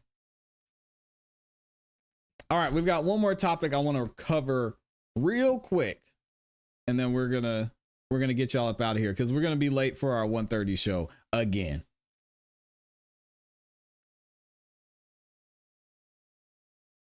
She said it's not getting me. She's trying, y'all. All right, y'all want me to do it the ghetto way? I don't want to do it the ghetto way. Let me try one more time, Amy. I'm going to try and call you.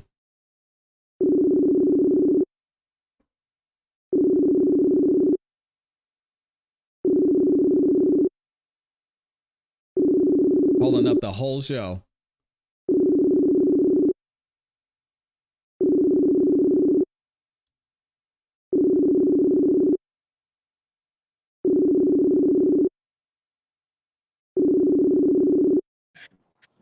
Hey. Hey, there she is. Can y'all hear her? It wouldn't let me. It kept telling me Yeah. We know. What's up, chat? All right. Amy says, what's up, chat? Shout out to Amy.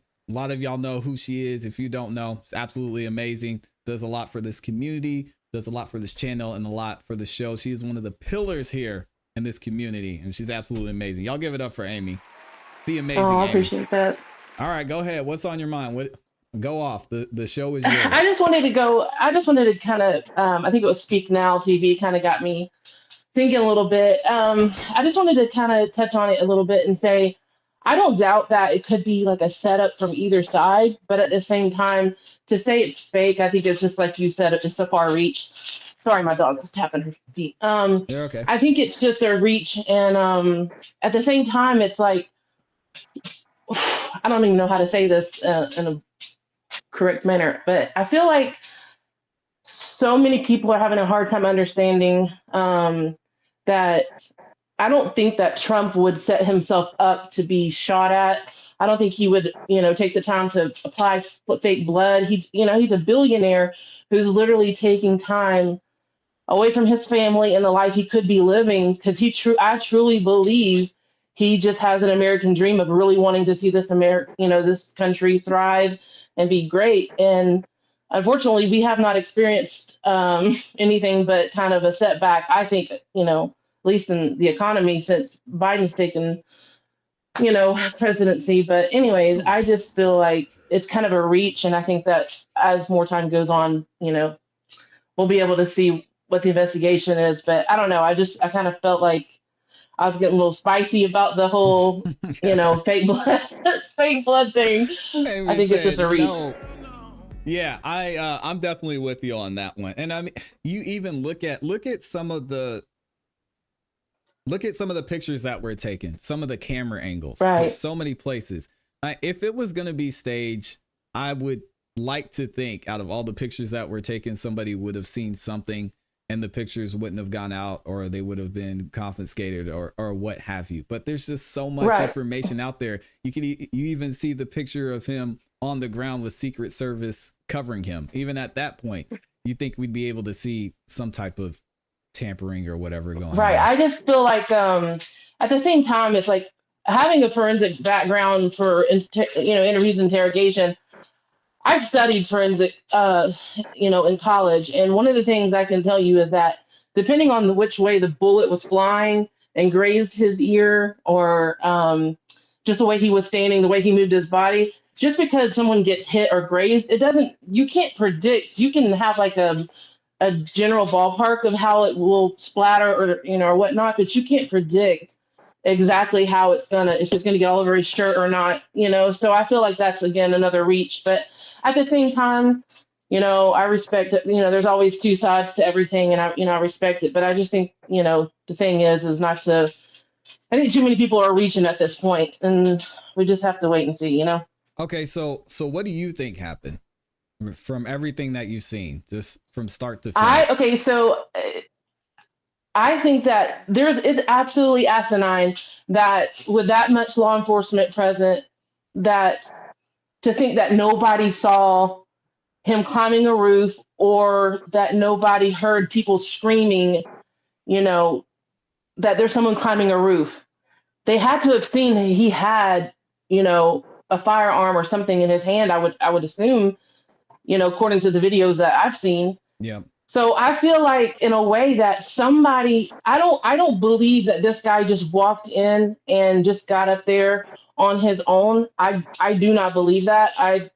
If he did, I could see if he did, but I still think that I feel like somebody looked the opposite direction.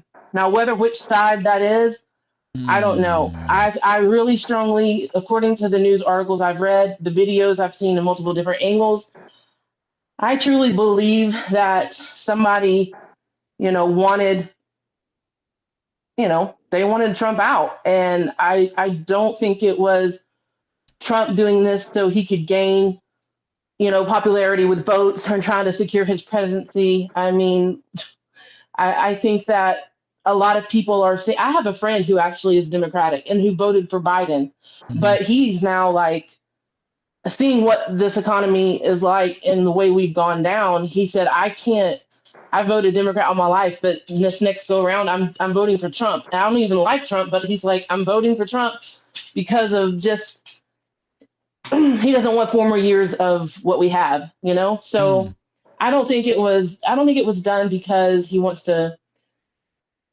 gain the presidency. To be honest, let's be clear, Trump won by a landslide the last time, but it was hijacked from him. And I truly believe that based off things that I have physically seen. I was brought in, I voted for Trump last time, and I actually was contacted by the voters registration office saying that somebody, said that I doubled voted for Biden and Trump, and they wanted to ask me which one that I want to go with. So, oh wow. Somebody tried to basically vote twice using my information. So I don't know. I truly believe that somebody definitely looked the opposite direction. I just don't believe that with Secret Service and all the police presence that's there. There's just no way that somebody didn't see something. I just don't believe that. I truly believe that somebody wanted him taken out and they were just intentionally looking the other way. That's what I think. All right. So you get a phone call from the FBI. They say, "Hey, Amy, we need your expertise. We don't know where to start. Who is the first person we should look into when it comes to the person who made the call from higher up to let this happen? Who are you pointing the finger at?" So as we learned yesterday that the roof that he climbed on was the staging area. So if it was me and I was back dealing with, the criminal part of it, I would think that they would need to focus on the local law enforcement and the task agencies, that were working with the Secret Service. I think that it comes down to them all getting in a room and, somebody basically owning what happened and where they dropped the ball. And I think the Secret Service, because any president or former president, it's their job to protect the president or former president, right? So Right. I think that from that aspect of that, they have their guys. They have the people around, Trump. They have people stage different areas, and I really truly believe that, like even the Secret Service snipers that were on the roof, like somebody in the Secret Service dropped the ball and they dropped it big, because you can't tell me these are professional snipers who they're on alert. Like I'm an avid shooter. I carry. I'm all for the Second Amendment, and so I truly believe that they were just not aware. Like I don't believe that they're not aware that commotion was going on, especially with people screaming. So for me, I think that they should start with the law enforcement that were staging that area in even the days before, where they were prepping, and also the Secret Service. It comes down to both of them, because in a way they're both responsible. On the local side, for jurisdiction side, the local is, the police are responsible because of, it's was in their area and it was their jurisdiction. But from the FBI side, it's actually the Secret Service's, job. That's what they're hired to do, is to protect Donald Trump. And so it's kind of a 50-50 thing, honestly, with both of them, because there's a lot of it falls on Secret Service, but also the local law enforcement. If their staging area was where, the shooter climbed up, like they've got to answer for that. And it also would have been Secret Service's responsibility to prepare local law enforcement, right? They would have been the ones to have a certain briefing is saying, "Hey, this is what we're hearing when it comes to potential threats. This is the area. This is what we're going to be looking for and having an eye out for." So, I mean, we have that side of it too. But at the end of the day, it was really, with the lack of Secret Service presence there, it was really up to the local law enforcement to be doing the heavy lifting on the ground, I guess you could say. So, yeah. And I think that too, that, the fact that Donald Trump had been requesting, or his team had been requesting, greater security and things like that. Yeah. I just feel like that's also not a good look, that, Biden and the administration never approved that, because, he probably needs it. And clearly, he definitely does now. Yeah. So I feel like, that's something that, is kind of, again, someone dropped the ball. And I don't know. I think they really need to hone in on the Secret Service, honestly. And then I would probably go down to the law enforcement side. If I was the FBI, that's what I would be doing, because I'll put it this way. If that had been Biden and his ear got grazed, like, Oh, you how know would how it would have everything? gone. Yeah. So like, how would everybody else be responding, right? Yeah. So people would just be like, so like there would be an uproar in so many other ways because of that happening. So I just feel like people are just going on a reach because they don't really know what else. It's almost like uncomprehended, they can't comprehend the fact that people really just hate this man. They really hate Trump, which is, yeah, he doesn't always say the right thing. He's not always made the right decision. But at the end of the day, I truly believe he is a true patriot America who really wants, um, the economy to be strong. I truly, he's a billionaire. He's a politician that can't be bought. And so many in in the government, people can be bought, and there's so much corruption. And that's something that, regardless if you don't like him, he just can't be bought. And I think that sits kind of wrong with people in a sense because they think that he's arrogant because of that. But yeah, and I think one thing you have to look at too is just from the outside looking in, not going into the deep conspiracy theories, is it seems like he has a lot more to benefit from the country doing well. Whereas you could look at somebody on the other side, you might not be able to say that about them, especially when they're making certain contributions to other countries that may not necessarily need it versus other countries. All right. So anyway, no, you're good. You're good. It's interesting, but I appreciate you calling in, Amy. I'm glad we got you up here. You're welcome. Hey, have a great day. You are welcome to call in anytime, and I appreciate everything. I kept trying, but it wouldn't let me. Nah, it's all good. We figured it out. We made it happen. That's all that matters. All right, I appreciate you. All right, appreciate you. Peace. All right, bye. I love Amy, man. She's awesome. Shout out to her for calling in, always showing love. All right, what are y'all saying in the chat? And then we've got one more topic I have to get to. I got to get to this topic, and then we'll get y'all out of here. Shout out to Speak Now, says, good topic. Mar says, at the end of the day got to end. Isn't that right? Shout out to Cheryl in here. I appreciate you, Cheryl. What is Cheryl saying over here? On up over here. Cheryl says, Sniper said the gunman had the gun on him at first, which would make sense why he moved. He said he was waiting for his command to shoot. He said the command never came, so he shot. He's now fired.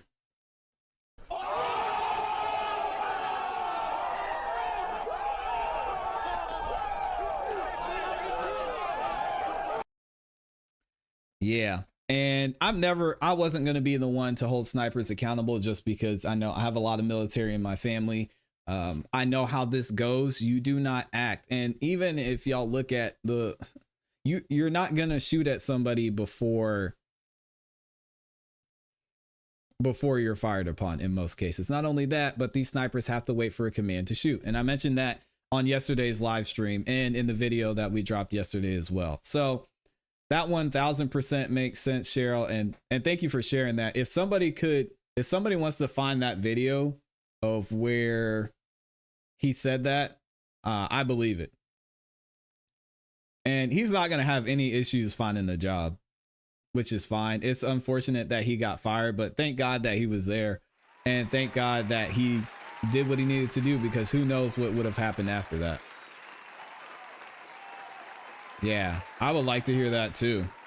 Shout out to K-Dub up in here. Shout out to Speak Now, says, so are we bypass his whole court case? What do you mean? Are you talking about Trump? You have to let me know. Amy says, Tesla, oh yeah, she's talking about her dog. Shout out to Amy. Cheryl says she's trying to find it. I want to see if I can find it too. All right, but let's get into this next topic real quick, and then I'll see what y'all are saying in the comments. We might have to move our 1:30 live stream to either tomorrow or Thursday. So we're gonna be all right. Shout out to thank y'all for liking the video, man. We got a ton of people in here, over 1,400 people in here. Over 1,000 of y'all have liked the video. Wow, I appreciate it. I'm so thankful to y'all for that. as y'all saw, we had more people coming and more people join. It really does help the channel continue to grow and the video to get out if y'all like the video. So thank y'all so much. I appreciate it. All right. So y'all know this is the music channel.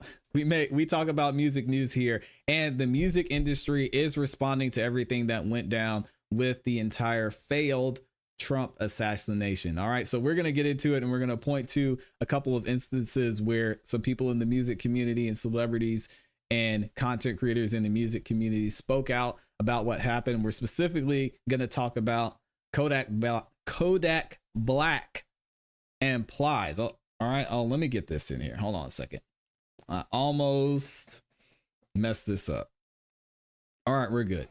So recently, Kodak Black and Plies had a back and forth going on because of everything that went down with the entire Trump failed assassination. And we're going to get into what was being said there. We've also going to hear from DJ Academics talking about what Amanda Seales had going on. But y'all look at this article by the Shade Room. It says Kodak Black calls out Plies for his comments about Donald Trump following the attempted assassination. Y'all check this out. Kodak Black has called out Plies for his comment about Donald Trump following the attempted assassination on the former future president. Here's what Kodak Black said about Plies. Black apparently took to Instagram Live for a recent discussion with his fans. During his time on the live stream, Black seemingly alleged that someone told him to go smack Plies. He said, "For what?" Black recalled his reaction before posing an answer for himself. "Oh, Plies must have probably said some crazy, you know what." As Black continued to talk to fans, he explained that he isn't going for no Trump slander. And we know Kodak Black has a history with Donald Trump and being a Trump supporter as well. We'll probably talk about it here in just a second. He said, "Trump ain't did nothing to you," Black said, which is, I asked people in the comments and in the chat, what did Trump do? And they're like, what? Well, he's Trump. We just don't like him. Nobody can tell me what he's done, which is interesting. Black said, seemingly directing his words to fellow rapper, "You rich, brother. You rich. Fall back. I wanted to say Black. Fall back. Love, cuz ish." Shout out to Kodak Black. I'm not reading that, man. All right, so here's the reaction from Kodak Black, and then we're going to see what Plies said in this whole situation as well. Oh, hold on. I don't want to play the whole video. We go back this way. There we go. All right, it's going to take us over to Instagram.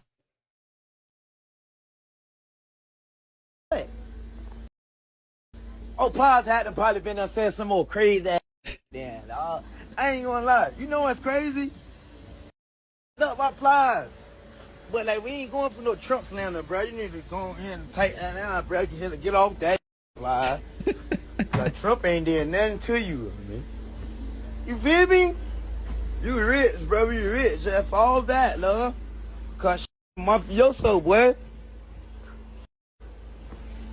That mafioso, ain't it? They say, yeah, go smack Plies. Fool. All right, so here's what Plies was saying. We looked at this the other day. He said, MAGA like guns. Y'all supposed to be celebrating. Bruh cut his ear, jump into the ground, cut that ish out. And you could, which is crazy he said that, because you could see him put his hand up near his ear before he goes to the ground. Anyway, when all the school this is Plies talking. When all the school shootings was happening, it was no big deal. Remember? Nobody remembers that. It was a big deal. It was a huge deal. They loved guns. So this shouldn't be a big deal neither. Mainstream medias hate this because now they forced to talk about something else. See God work. He don't like ugly. This Plies says, bruh's faking being shot to try and win an election. This is just crazy. He's gone reality crazy. I mean, if that's the case, why would Joe Biden? What is Joe Biden doing?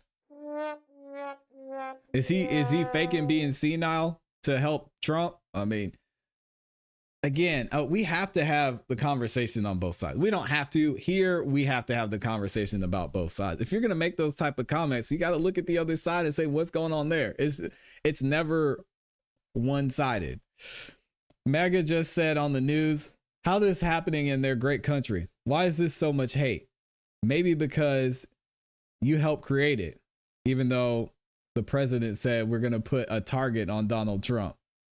Or what did he say? Oh, a bullseye. My bad. If they killed the shooter, you will never know who they was shooting at. But you can't never believe the compulsive liar. He didn't tell America to pray for Nancy Pelosi's husband. Nancy Pelosi in that whole situation was wild. And you know what's even more crazy? He was in the middle of telling a lie. He was in the middle of telling a lie right when this happened. Man, got tired of your ish, bro. If that's the case, then he would have got shot. This makes no sense.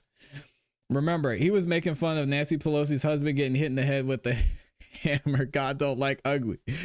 MAGA. Oh my gosh. All right. While we're listening to this, I don't know. I just found it interesting. We've got another, if you want to call her a celebrity.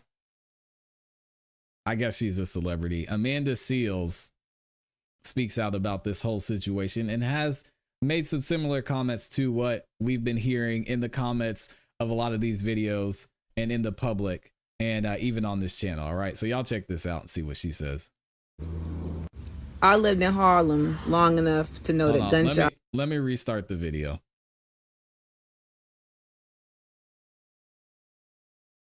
Oh, did they take this down? Hold on a second. Okay. On stage. Then hold on. What's going on here? What did Instagram say? They said this is reviewed by independent fact checkers. Uh-oh. Third-party fact checkers say the information in this post is false. Oh, wow. I've never seen that. And it says more information. No evidence the Trump rally shooting was staged. All right, well, there it is.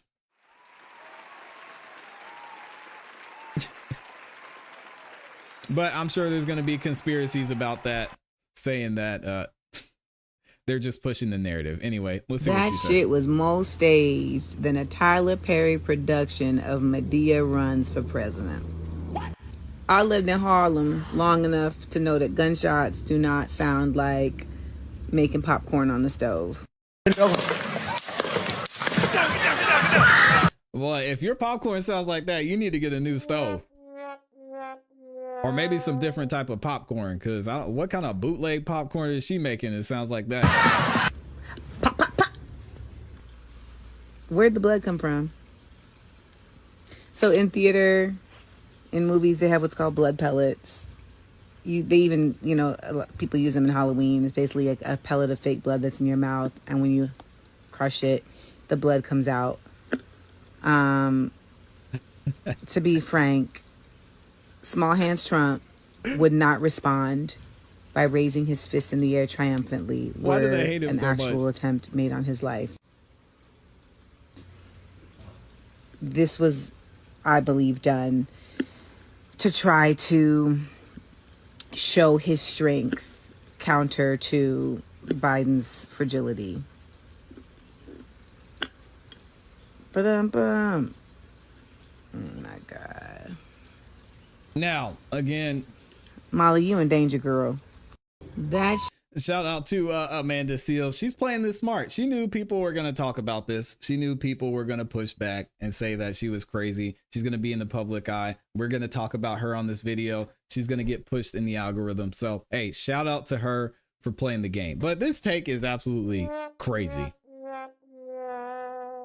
Saying that it staged, it wasn't real blood. All this, again, I mentioned there were so many cameras, so many pictures taken of the situation. You could see everything that went down frame by frame almost. And I hope somebody compiles everything and puts together frame by frame from all the pictures that were taken. But this is to say this was staged and use that as your reasoning and saying they had blood pellets and that he got hit on the way down was crazy. But anyway, DJ Academics doing DJ Academics things reacts to Amanda Seales' video, and he had some nice words to say about it. Like, I didn't even hear what she said. Amanda Seales? Listen to this bullshit. That shit was more staged than a Tyler Perry production of Medea Runs for President. I lived in Harlem long enough to know that gunshots do not sound like making popcorn on the stove. Yo, Amanda Seales, you're a fucking idiot. I got 50 guns. I've heard every single gunshot from a 22, a 308, a Yeah, 357, a 50 cal. I've heard a 223, 556, 9mm, 40 cal, 40. I've heard it all. They all sound different and also distant matters. This is why a bitch like you should shut the fuck up. Dang, academics, why you so mad, man? Let her have her microphone. This is what we all wanted. Everybody gets a microphone. Let her talk. Don't tell her to shut up. But she's wrong. But dang, man. Talking about a stage. This is why, like, some of y'all are so glued into whatever political view y'all have, y'all dismiss reality. Bitch, wake up. There's a fucking whole investigation by the FBI outside in Butler. Drive over there and go see if they're investigating stage shit. I lived in Harlem. You lived in Harlem? Bitch, I got all the guns that they shooting. You just sound like a bitch who's running her fucking mouth for no fucking reason. She is. It is what it is, This is man. half of America. Oh, it's staged. You think people want to convince you? The fuck is this bitch even talking about? I hate people who are so stuck in their ways. My nigga, and by the way, I want to be very clear. If this happened to Biden, I'll be reacting the same way. Bro, Yeah, and I'm with them on this. We had a conversation already about the whole stage thing, so I'm not going to go into it. But if you look at two people who lost their life, two people in critical condition, you want to say this is staged. If that's the case, then there's a bigger issue here. Either way, it's a problem, right? If you want to say that one side planned this and they let the gaps in security happen, there's a problem. If you say the other side planned this because they don't want this to be their nominee, they don't want him to run to be in office, there's a problem there. So either way you look at this, there's a problem. It's sad that people had to lose their life in this instance. And you have other people out here saying some crazy things just because they don't support Trump. I heard, and I'm not even going to give this person the platform. I heard somebody say, who's a popular YouTuber / content creator, that if anyone else that they knew or somebody was at this rally and they got shot and their life was taken away, that they would be joking about it and laughing about it the next day. So this is kind of where we are in this situation. I'll be interested to see if we find out more about what went on, why the shooter did what he did. I know there's some speculation on what's happening, and that's increasing because they're saying he didn't have a social media presence at all, even though, you know, he's just graduated high school a couple of years ago. So it'll be interesting to see what comes out from that. Y'all have to let me know again what you think in the comments. Did this really happen? Is it staged? Who planned this? Who was responsible for it? And what are we going to find out moving forward? Y'all let me know. All right, let's see what the chat is saying then. I'm going to get y'all up out of here, man. Again, shout out to everybody who's in the building. I appreciate y'all showing love and supporting. Speak Now says Trump denied FEMA help when hurricane hit Puerto Rico. Yeah. Again, Speak Now. We're not going to play this back and forth game. All right. You want to talk about us being in a recession and sending billions of dollars to Ukraine? Let's not do this game. All right. These guys, they're politicians. None of them are innocent. We just want to figure out what's really going on. We're just trying to find the truth. Okay. So we can go back and do all that you want. Y'all remember Obama had people in cages, y'all. Obama was deporting people from this country like crazy. Had them up there in cages. We could go. I mean, hey. People are too much into conspiracy theories. Love a good conspiracy theory, but come on. These people are human. I agree. He says Trump could have closed the airport when COVID spreads in the USA. He wanted to. He got pushback from that. He wanted to do it before COVID even got here. He's like, I don't want anybody else coming into this country. but he got pushed back. They said, no, waited. And then there we go. I'm over here coughing still. Mars says, Amanda Seals makes me nauseous. Hey, she's just someone, let her talk. Just don't take her seriously. Amy says, Snap, I just saw your comment. It just sound, oh, okay. Y'all are talking about something else. Cheryl says, Jesse on Fire has heard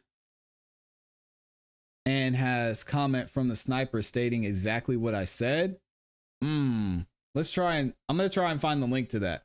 We're having an extended show today. Mixed Chick Samantha said, Ack need to worry about his own case. Yeah, Samantha, we reviewed that whole thing. That whole case is BS. She bothers me though. Shout out to Time up in here says,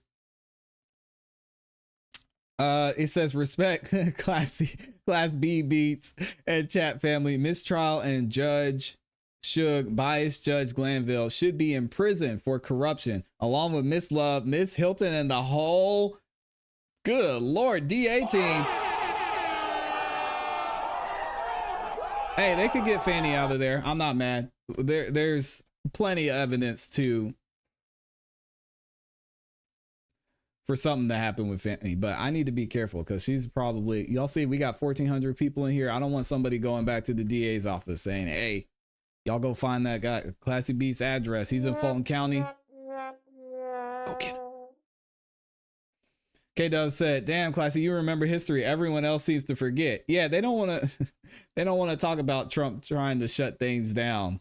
I will never forget that day when they stopped travel. I was in Miami International Airport. And I was about to get on the plane. And I got an email from the company I was working for at the time. They said, hey, nobody else is allowed to travel after this. I said, oh no, it's like that. I was sitting in Miami International Airport, one of the busiest airports. They're talking about there's this COVID outbreak. You got people on the plane wearing masks, and I'm looking around like, what is going on? Yeah, I remember everything that went on vividly. It's wild times. Let me see if we had anybody else call in, and then I'll probably get y'all up out of here. Landlord said it was him. Samson said time is speaking the truth. Yeah, thank you again to everybody who was in the chat. I appreciate y'all showing love and supporting the channel as well. It means a lot that y'all are hanging out with us. Let me see if I can find this video though. He said Jesse on Fire. I've never heard of Jesse on Fire. All right, what's up everybody? So in Mexico, I wanted to do a live stream before Where did it go? Cheryl said Jesse on Fire has heard. And they're affecting these people that have worked their whole lives. Has heard and has comment from the sniper stating exactly what I said. Let me see, explain this. Deep shade. I have not heard of Jesse on Fire either. I'm out to check him out. Donald Trump's assassination attempt has deep state fingerprints everywhere. Was it maybe on the live stream? So deep state. Yeah, interesting. I'll have to check him out and I'll see if I can find that video. Yeah, thank you for sharing that too, Cheryl. I appreciate you. All right, y'all. That is it. I had one more thing. Dang, I really wanted to cover this too. Y'all know what? Give me 10 more minutes, y'all. Because this is hilarious. We got to end on a light note. We're not leaving yet. So everybody who's still in here, we got one more music topic we're going to cover. And then I promise I will let y'all go. All right, we going into OT. Let's get it. Now, this one is I'm going to have a lot of fun with. So y'all get ready for this. All right. So y'all know recently Eminem dropped his brand new album, The Death of Slim Shady. It's going absolutely crazy. It's doing well. It's looking like it might be on pace to do 300K his first week. Shout out to M for that. Love him as an artist. I think he's very creative. I love his controversial takes. I love his style. I think he has a lot of fun with it. But on one of his tracks, and actually several of his tracks, y'all know he is making and taking a lot of shots at some people who are fellow artists and some people who are just in media in general. One of those people he took shots at was the one and only Candace Owens. Now, I haven't followed Candace Owens like that. I know who she is. I've seen some of her content. We've actually covered her on this channel a couple of times, but I pretty much know and have an idea of what she stands for and a lot of her conservative views, right? But this is not the first time Eminem and Candace Owens have had a back and forth. Y'all remember Eminem had a whole video that he released. Jeez, this was a while back when he dropped the video. And Candace Owens reacted to the video that Eminem made. Listen to this. These are the first shots that she took at Eminem and probably how everything started between the two with their beef, because it's a beef now. It's on. Do your best not to cringe. Take a listen. But This we is better crazy. give Obama props, because what we got in office now's a kamikaze that'll probably cause a nuclear holocaust. And while the drama pops and he waits for shit to quiet down, I remember he'll this just gas freestyle his too. plane up and fly around till the bombing stops. Oh, hard. You heard him. We're going to have a nuclear holocaust if Trump is president. And he'll fly his plane around to the bombing stops. Listen, this is why you cannot take these. Shout out to Candace Owens, man. This video is absolutely hilarious. So again, she was going back and forth with Eminem about his conspiracy theories and how he's basically tried to push a certain type of agenda, and she thinks he's corny. Well, on the recent album, Eminem took shots directly at Candace, and she had a response here, which is wild. I was shocked at some of the things she said in this video, but y'all check it out and you can let me know what you think for yourself. Because there's a lot happening here. First thing I want to say is Eminem is obviously a gay man. It's very sad that Eminem cleaned out. How's you gonna start out with that, man? Oh, this is going bad already. Because there's a lot happening here. First thing I want to say is Eminem is obviously a gay man. It's very sad that Eminem cleaned out his closet but never came out of his closet. But let's get to his lyrics. I'll read them to you. He writes or says or raps, and Candace O, I ain't mad at her. I ain't gonna throw the fact BITCH forgot she was black at her. Oh, laugh at her like them crackers she's backing after her back is turned. In a cute MAGA hat with her brand new White Lives Matter shirt. Haha, nope. Or say this MAGA dirtbag in a skirt just opened the biggest can of worms on the whole planet Earth. Call her Grand Wizard, yeah, Candace, haha, or Grand Dragon, or like the national anthem, I won't stand for the tramp. Why? But I can diss her, because my plans are to get in her pants, and I'll blow my chance if I answer back to her. Oh, but All right, so this is crazy. First of all, shout out to Eminem again with the lyricism. I got to give him a round of applause. But dang, Em, why'd you have to go at Candace like that? I mean, I get they have history and she's talked about him, but this just seems like kind of a random shot from M. Lyrically, it's hilarious, man. It's funny to listen to. I thought it was good. Do we think he should have went at Candace? I don't know. Y'all have to let me know in the comments, especially with her being married and having kids. Maybe she should be off limits and she's not an artist. Y'all let me know. diss her because his plans are to get in my pants. Ew, you disgust me. Okay, a lot going on here. I think first and foremost, I just would like to again remind people that he is in fact a struggling internally gay man, and so there's a lot happening with Eminem, and we should pray for him. On the second point, the way that we know that is because he's actually recycling things that black women have said about me on the internet. Like he's pretending this is original, calling me Candace. It's not. This is like he's just recycling the black women that don't like me on the internet, have a lot of names for me, one of them being Candy O. It's kind of funny though. I mean, you got to give it to Eminem.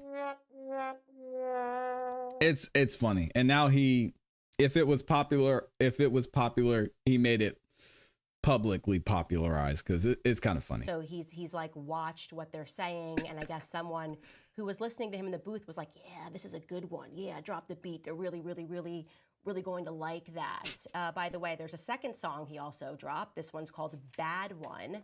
And the lyrics are this about me. Yeah, this whole More subgenre shots. with all these corny white rappers, I'm not a fan of it. It ain't my fault, but like sock puppets, I had a hand in it. This $1,000 in my hand is just like what Candace did when she turned her back on her own race, because I have abandoned it. Oh, oh my, so cool. That's a tough one. That's so tough. The Black community is going to be going crazy. Not. I don't think that's going to happen at all. Actually, I'm doing this because I want to help him go viral, because this is sad. This is very sad. I want you to feel sad for Eminem, because this is just not the way for someone's career to go down the drain. And I want us all to do our part to help make Eminem relevant again, at the very least, and he can be relevant just by me speaking about him. He understands that. By the way, I did... Ooh, hold on a second. Dang. So Candace said she can make Eminem relevant again just by talking about him. Candace. Stop the cap. I don't know about that one. Because the people who are following and listening and mainly supporting Candace aren't going to go check out Eminem's new album just because he talked about her. So I get it was trying to be a slight, but you're missing me on that one, because I don't see anybody from the Candace side of things going over and be like, oh, I'm going to check out Eminem now because Candace was talking about him. So I think you lose a point for that one, Candace. Earlier, they were asking me, like, you know, in part, though, aren't you honored that someone who is recognized as the greatest white rapper of all time is dedicating all of his time to you? And I said no, because it would have meant something if he was at his prime. As an example, Dave Chappelle, he made a really, honestly, it was kind of a hideous joke about me. I didn't think the joke itself was funny, but I did appreciate the fact that Dave Chappelle, who is the most famous comedian in the entire world at the peak of his career, was mentioning me on stage. Like, when that's a good he was very point. sad about George Floyd, and he did this whole skit, and he said some awful things about me. I did have that moment where I went, wow, Dave Chappelle knows who I am. This is not that with Eminem. He is not at the peak of his career. Yo, all right, so she might have him on this one. She's definitely right. So when it comes to, I mean, popularity for Eminem, he's on the downside of his career. As we see from the album, he's considering just being done creating music in general. So I might have to give her a point back on that one. This isn't peak Eminem that we're hearing right now. He's at the end of it. His career should have ended like 15 years ago, and he keeps going. And so this is not a rapper that's at the top. He's actually doing he's going through a strategy that a lot of new rappers do, where they find out who is the big rapper and they start a beef, right? He's like, oh, nobody knows who I am, so I'm just going to start a beef with Candace Owens, and he's just fading out of the American mindset entirely. So this is what he's come up with. And I want to say this. Genuinely, the pander here is pathetic. Well, it's a smart move on his part, because she's talking about it, and now I'm talking about her talking about him talking about it. So again, this is the age we live in. I know we talk about it here a lot on the channel when it comes to utilizing the publicity that you're getting to be able to push your music, to push whatever product you have or whatever brand you're building. And in this case, I mean, this wasn't invented by new rappers. This is a classic play that has been used for a very, very long time. The only thing now is it's heightened because of the algorithm that is social media. So now I talk about something, somebody talks about me talking about something, Candace talks about somebody talking about me talking about something that somebody else said, and then you're in the algorithm, you get pushed, people look for you, and then there's going to be a few people that are going to find you and support and actually want to be a part of what you're doing. And that's how you can continue to grow. So for me, I mean, it would probably, if I started a beef with somebody, that would probably help the brand grow, because there were people who would take and choose sides from that. Right. So this strategy is not anything new. I think it's a smart play on Eminem's part. And Candace is just showing here again how he made the right move, because she's talking about it. Literally making a plea to the public. I hate white people. That's what he's saying. He's calling white people crackers. He's using a slur against his own people, while at the same time, unironically, accusing me of It's doing wild that she what said he's that, by the doing. way. He's like, she turned her back on her own race as he turns his back on his race and calls them crackers. I've never used slurs to describe Black Americans because I don't have an issue with my race, but you very much have an issue with yours. And the other thing is, like, he doesn't even know what his audience is. Again, this feels very maybe could have done something in 2016 when the whole world was, you know, so anti-Trump and it was the George Floyd moment. He doesn't even understand what's happening. I mean, that conversation has broken in the Black community. That's why Trump's numbers are up. Beyond that, I've been on the Breakfast Club. I've done Joe Budden. Like, Black Americans are following this podcast. They actually like me. I went viral on a few of those channels, on Instagram channels the other day because of my conversation with Don Lemon. They're starting to hear what I have been saying, because back in 2016, when I was saying Black Lives Matter was a fraudulent organization, people were not ready to listen to that. But then what happened was they proved that they were a fraudulent organization, and people said, yeah, no, I think Candace may have been trying to tell us that, and she was right, and maybe I need to listen to her rather than listen to what other people are telling me about her. And one of those people that they're not going to listen to is you, Eminem, because you're just so irrelevant. Your music isn't good anymore. And like I said, you're the one that's actually cosplaying a race that you aren't. You're desperate for Black Americans to pick up your tracks because you abandoned the audience of a lot of people who were listening to your music. Dang! What do y'all think about that? Do y'all think she's right? Man, that's a crazy statement. We gotta run that back a little bit. Yeah, no, I think Candace may have been trying to tell us that, and she was right, and maybe I need to listen to her rather than She might be right to what other people are telling me about her.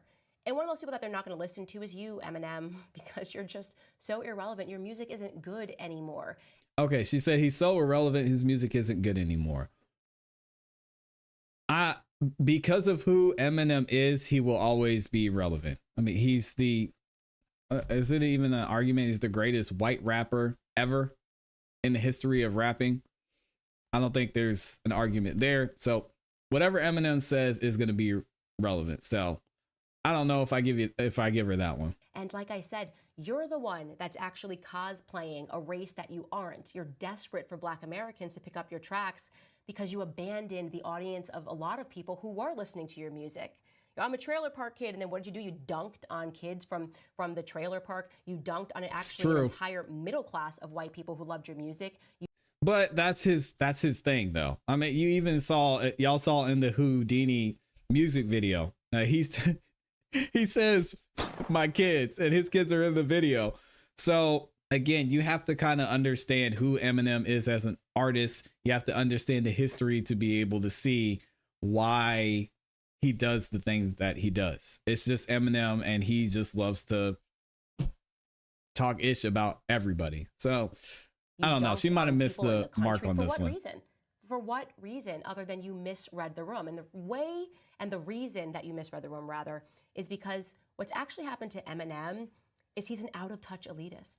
He is. This is what happens. He is now a lefty elitist. He belongs on a campaign trail with Hillary Clinton when she runs for the third or fourth time. That's what he should be doing, because he's pretending to know anything about what's going on.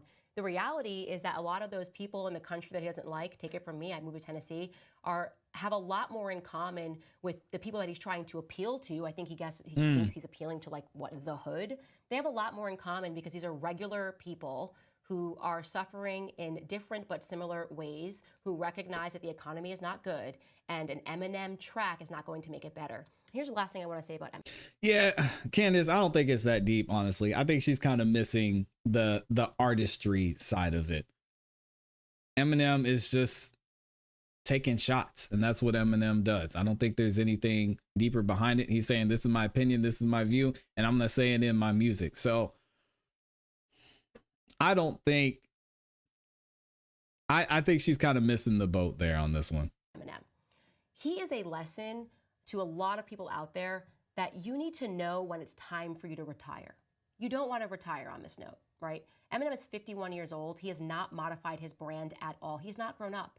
Most people know that you do have to evolve your brand, right? You can even see this as just one example. And again, man, she's wrong again. All right, this is kind of disappointing on Candace's part. He has evolved, because we saw, even when he's talking about the death of Slim Shady in this entire album, he's talking about Marshall versus Slim Shady and kind of the battle that he's gone through there. So you can see his whole entire track record as an artist to where he built up to this moment. So, yeah, Candace, I think you're missing the mark on this one completely. Eminem has definitely evolved. Maybe he hasn't specifically evolved his sound, but when it comes to the message, we've definitely seen a clear back and forth with Eminem. Miley Cyrus, like in 2016 or maybe a little bit before, she was like shaking her butt. We can't stop twerking. And now she's cleaning it up and she's singing music that's still catchy, but it's not so crass. And she's actually giving interviews saying that, you know, this is who I was because I wanted to break out of the Disney shell, and this is who I am, and this is where I'm going. And I don't think she gets it right all the time, but I can at least recognize that she's evolving. Eminem's not evolving. He still thinks that he's a 13-year-old boy who is rapping in his room and that somehow people are going to find that appealing, when in reality, he's 51 years old. His daughter, or maybe he's older than 51, his daughter has just gotten married, which means that Eminem should be behaving more like a potential grandparent. Like he's granddad. This is granddad shady. You know what I mean? But granddad is not acting like a granddad. I'm going to need granddad to start acting like a granddad and not producing this trash to pander to the black community. That's what I want to say. All right, that last one, hey, that last one, she definitely got him with Grandpa Shady. But y'all have to let me know what you think in the comments. Is Candace right about this? Has Eminem not evolved? Is he on the downside of his career? Is he not relevant anymore? And was this just a play for him to get clout off of Candace? Y'all tell me in the comments and in the chat. This is an absolutely hilarious moment by her. She called him Grandpa Shady. What'd she say? Let me run that back. Hold on. He's gotten married, which means that Eminem should be behaving more like a potential Granddad Shady. He's granddad. This is granddad shady. You know what I mean? But granddad is not acting like a granddad. I'm going to need granddad to start acting like a granddad and not producing this trash to pander to the black community. That's what I want to say on that point. Man, she just gave him the title for his next album. Yep.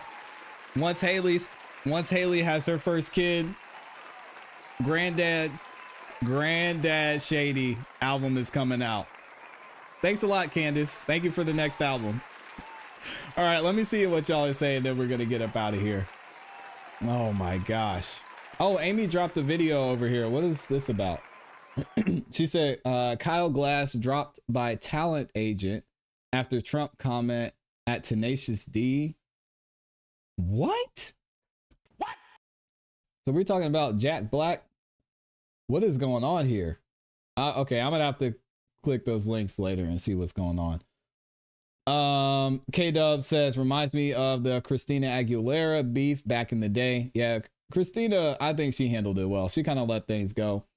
Mixed Chick Samantha says she wanted to say something but act like it didn't faze her. Yeah, I mean, it's good for content. It's a win for both of them, honestly. But I think Candace wins more so talking about Eminem than Eminem does talking about Candace. I don't know. I could be wrong. Y'all let me know what you think. K-Dub says, this ain't M's best album, but his take on cancel culture and people being so sensitive in the last few years was spot on. Yeah, absolutely. And that's one of the things I like about Eminem as an artist. He just says what most people are not going to say. And he does it in an entertaining way too. So shout out to M. All right, y'all, we're going to go ahead and get up out of here. Thank y'all for being here for the extended show. I appreciate everybody who watched, everyone who liked the video. This does not happen with y'all.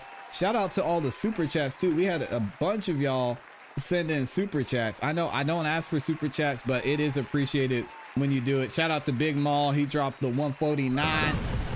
And then we have Mar over there with his first super chat, dropping the 199 in the building as well. Y'all make sure you like the video on your way out if you haven't yet. We are going to be back tomorrow at 11:30 a.m. Eastern Standard Time for another episode of the Music Morning Show. And we've got some more stories for y'all as well. I'll give you guys an update on what's going on with that shooter. I'm going to see if I can find out more information about that.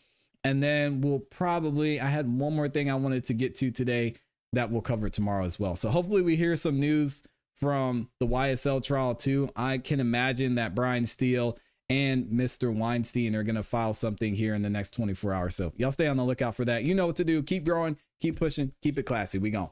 Peace. Granddad Shady is crazy.